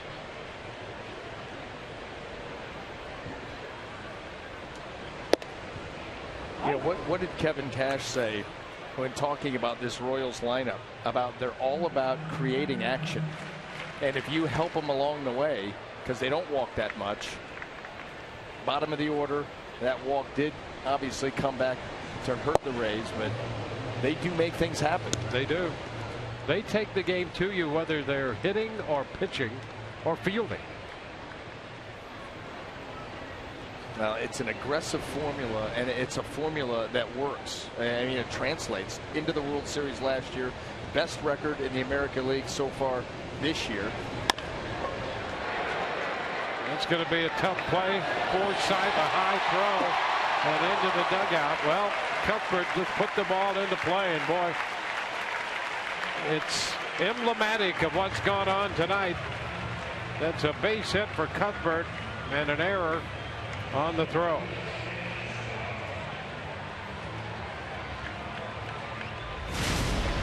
Well, tonight's high def highlight presented by H.H. Gregg, and Alcides Escobar 4 hits tonight. Well, he went back up the middle off Chris Archer twice. He took advantage of a mistake breaking ball into left field. He finds green grass out here in center. And like you said earlier, Dwayne, when you're talking about guys having 4 hit nights against you, it's not going well.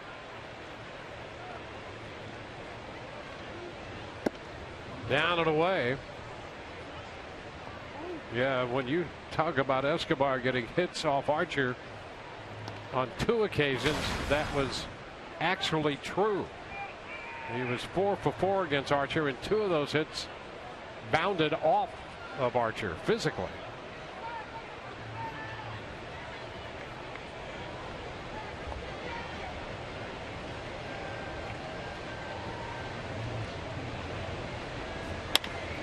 Ground ball right side. So they finally retire Escobar. Over to third goes Cuthbert.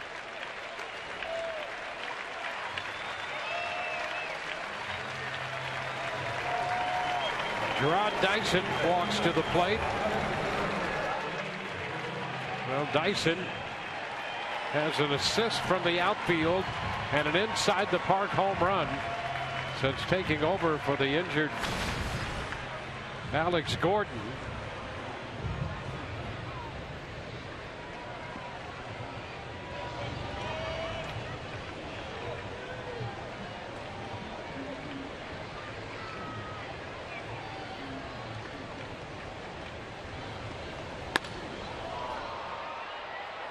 Into center field. And Dyson is retired. No runs, a hit, an error, one left. 9-4.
Leading the Rays in the game tonight all season. Tires Plus donates $100 to the Pediatric Cancer Foundation for every Tampa Bay Rays home run televised on Sun Sports. And tonight an inside the park home run. We had two of those. Logan Forsythe hit his in the fourth. Rod Dyson hit one for Kansas City in the sixth. Now Joe Blanton takes over from Franklin Morales, who pitched 2 innings. And so the right-hander Blanton makes his 12th appearance, his 8th out of the bullpen.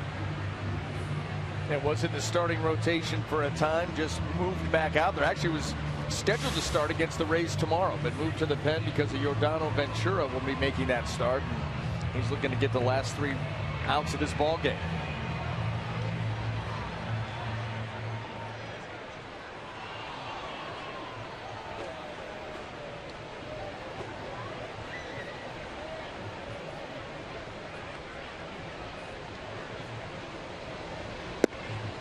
First pitch, a cut and a miss by Kiermaier.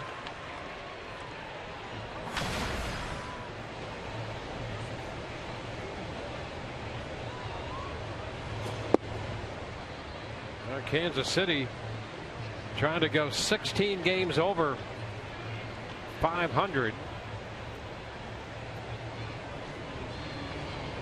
They were 16 over on June the 28th.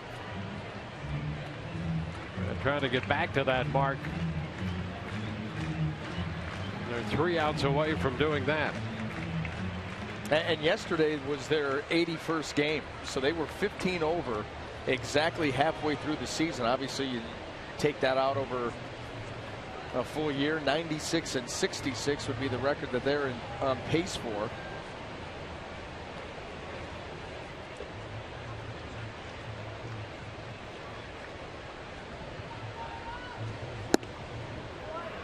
Pitch is down, 2-2. The 5th and 6th innings, the big ones for Kansas City tonight. And they rock Chris Archer for 9 runs, 12 hits. Strike 3. Kiermaier caught looking. 1 gone in the 9th. And Kevin Kiermaier frustrated. This pitch clearly off the plate. You see where Todd Tichenor is set up way inside. So he's not going to get a very good look at that pitch. And, you know, it's been one of those nights it starts to boil over, and you can understand why Kevin's not real happy. Here's Rene Rivera. Picked up an RBI single in the 4th, singled and scored in the 7th inning.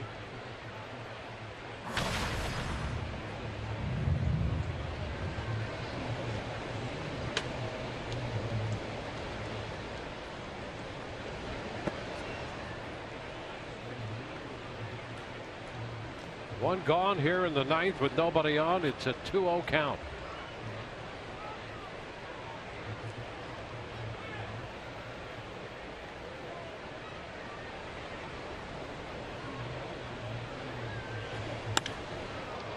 Into right center field. That's pretty well tagged and will get out of here.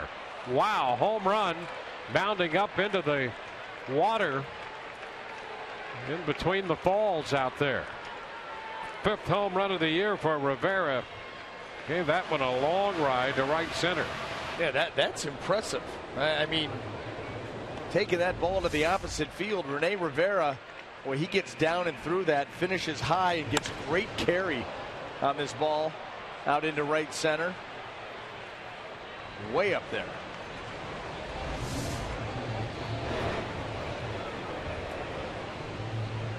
John Jaso. Ground ball and another hit for Jaso. How about that? Jaso on for the 4th time with a walk and 3 hits. So Jaso, who had a double home run and a walk in the 2nd game of the doubleheader last night, on for the 4th time tonight.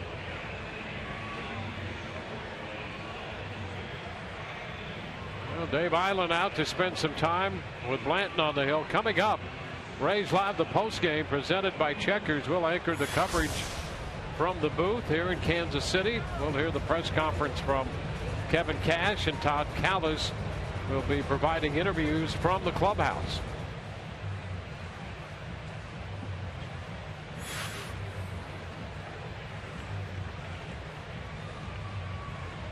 Island heads back to the dugout as Drupal Cabrera will be the next hitter. It's now 9-5.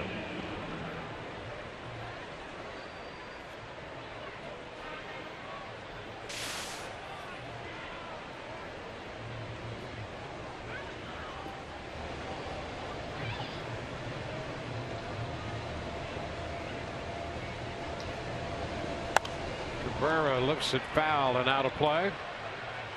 1 strike.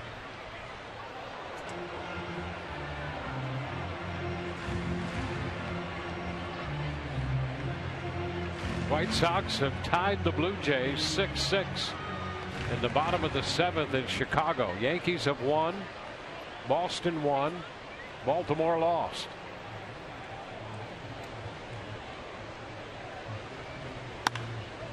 Into center field. Kane will have to go back for this one, and that one is off the wall. Jaso will go to third and stop there on a double off the center field wall by Cabrera. And don't look now, but the tying run in this ball game is going to come into the on-deck circle. The Rays continue to swing the bats here in the 9th, not going down quietly. That ball was ripped by his Drupal Cabrera off Blanton. Boy, a couple of feet from a home run. Top of the wall out there. And that's going to be it. Ned Yost comes out to make a pitching change here in the 9th.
When Nathan Carnes goes to the hill, he has been very, very good his last 5 times out with a 1.78 earned run average, just 2 decisions and only 1 win. Well, you think you might at least be 4-1 with 5 starts like that. You would certainly hope so. He pitching the wrong day, or pitching on the wrong day. The Rays not able to get any offense for him, and see if they can get it tomorrow. But first things first, see if they can create some more mayhem here in the 9th.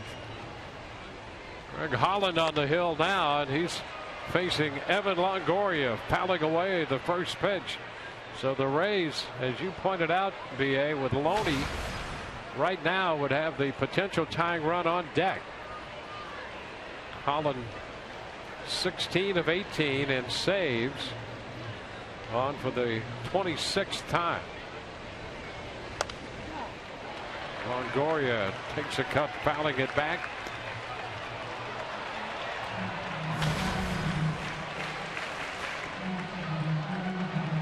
Greg Holland, he's got that good fastball. He's got a slider.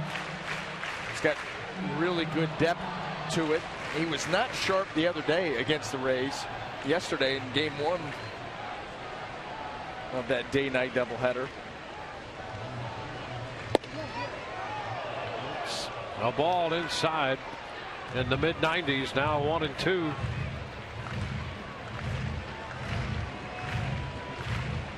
Really likes to change eye levels too. Fastball up, that 95, you can see him riding it up in the zone, and then here comes that slider.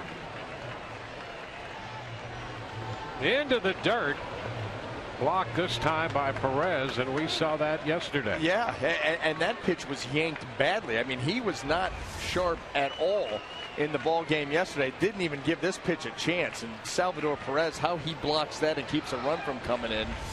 Goodness. Yeah, well, and I see what you're doing over there, Dwayne. Mechanically, you are mimicking Derek Holland, or Greg Holland, excuse me. But the way that he falls, you're right. And that's the way that he's always been. But if everything is not in sync, guess what? That's what you'll do. You'll carry your pitches with you. Yep. You'll either pull off of them, as we've seen the fastball kind of running up and in on Evan Longoria, and the breaking ball he's carrying with him. So he's not in sync as of right now. 2-2 the count. Liner into right center. There's a base hit. Jaso scores. Cabrera's going to score. And suddenly it's a 2-run game. And the Rays will get the potential tying run to the plate.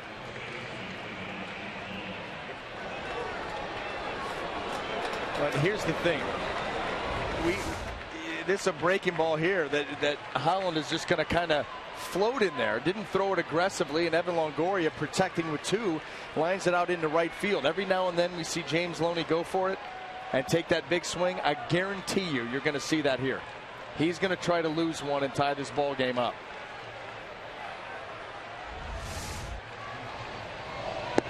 Loney takes a look at that one, too low. Loney singled in a run in the 3rd after a first-inning walk. 1 for 3. And a couple hits and 6 career at-bats against Greg Holland.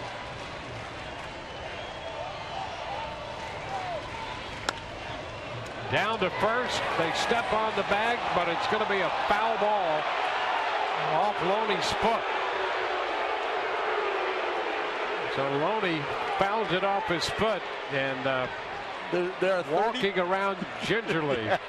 There are 30,000 people that are convinced that this ball did not touch James Loney's foot.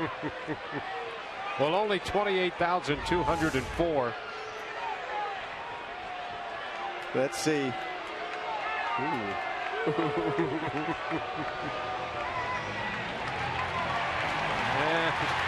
Oh, no, got him. Got him right off the top of the ankle. Right in the niche of the ankle. And Ned Yost could come out and he's going to talk about it. But you could see that ball go down and redirect. It got James Loney right in the front of the ankle. This is no, can't look for shoe polish, but it did get the ankle.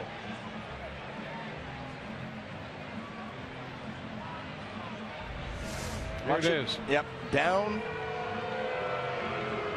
and then out. Right there. You can see it.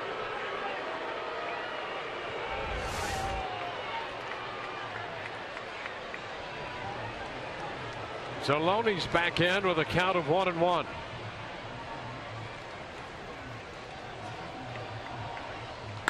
Ground ball right side. That's going to sneak through. Longoria is going to go to second. And Loney is aboard. The Rays have 2 men aboard in a 2-run ball game. And Logan Forsythe becomes the potential lead man now.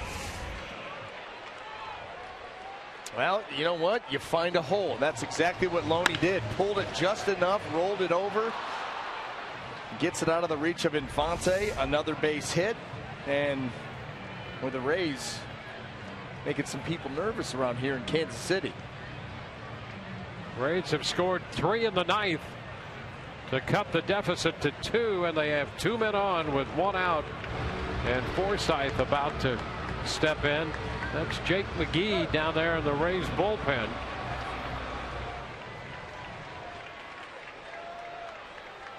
May get a runner here. Maybe Elmore. We will have a pinch runner.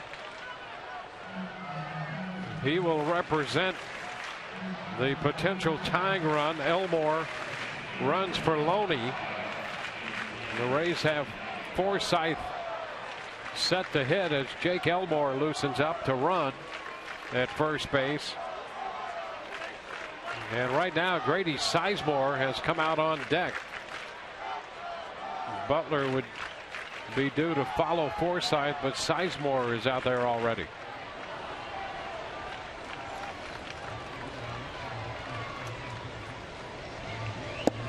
And the pitch is inside.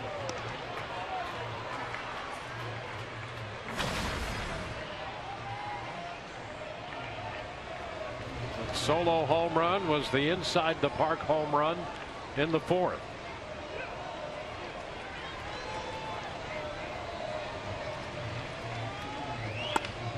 Fly ball right center field. That's going to hang up though and be caught by Rios. And that's out number 2. So with 2 men on and 2 men out, the Rays trailing by 2. Grady Sizemore will pinch hit for Joey Butler.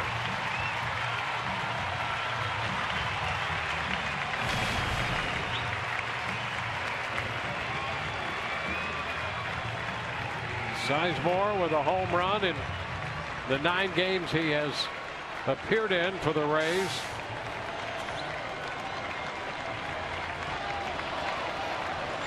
That home run was against Cleveland off Cody Anderson. So here's Sizemore. And he takes a strike. Well, that was an aggressive slider by Holland. We haven't seen too many of those. We saw him yank one. We saw him try to finesse one into the zone to Longoria. Ended up being a base hit, but he let that one rip.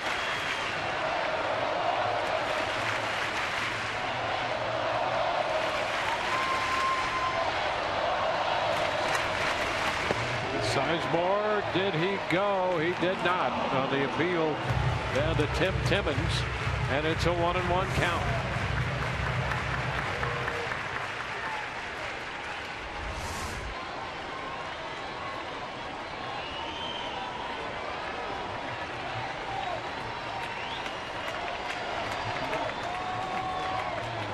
Rays have scored 3 in the 9th, still 2 runs short. Sizemore did go that time, says Timmons.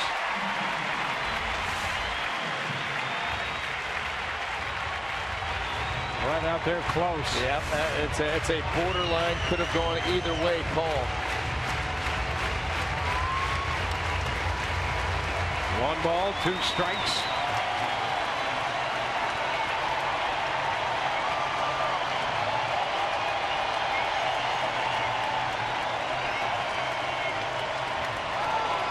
Into the dirt, a wild pitch and to the backstop, and now both men will be in scoring position on the wild pitch. Boy, how about another wild pitch? It cost them a run in yesterday's outing. tying run. This one, another one, just spiked into the dirt, and now all you need, just flip one in somewhere.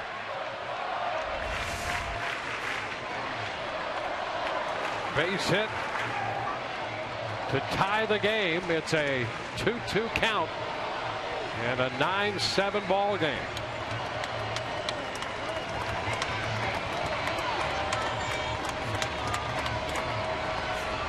And a ground ball down to first, foul. Backhanded by Hosmer in foul territory. Longoria's at third. Jake Elmore running at second base.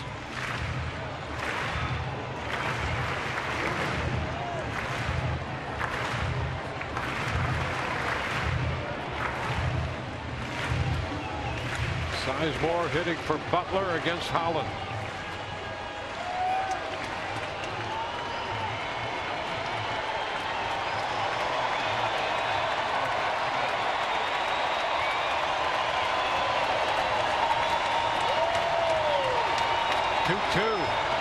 And he strikes him out.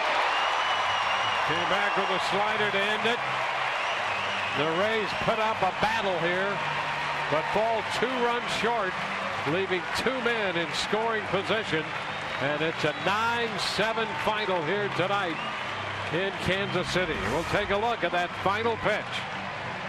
Slider kind of backed up. Look at that. That pitch just kind of floating off the plate. And Grady Sizemore just couldn't get to it. So the Rays dropping this one 9-7. Guthrie will get the win. Archer the loss. With 2:52 to play this game.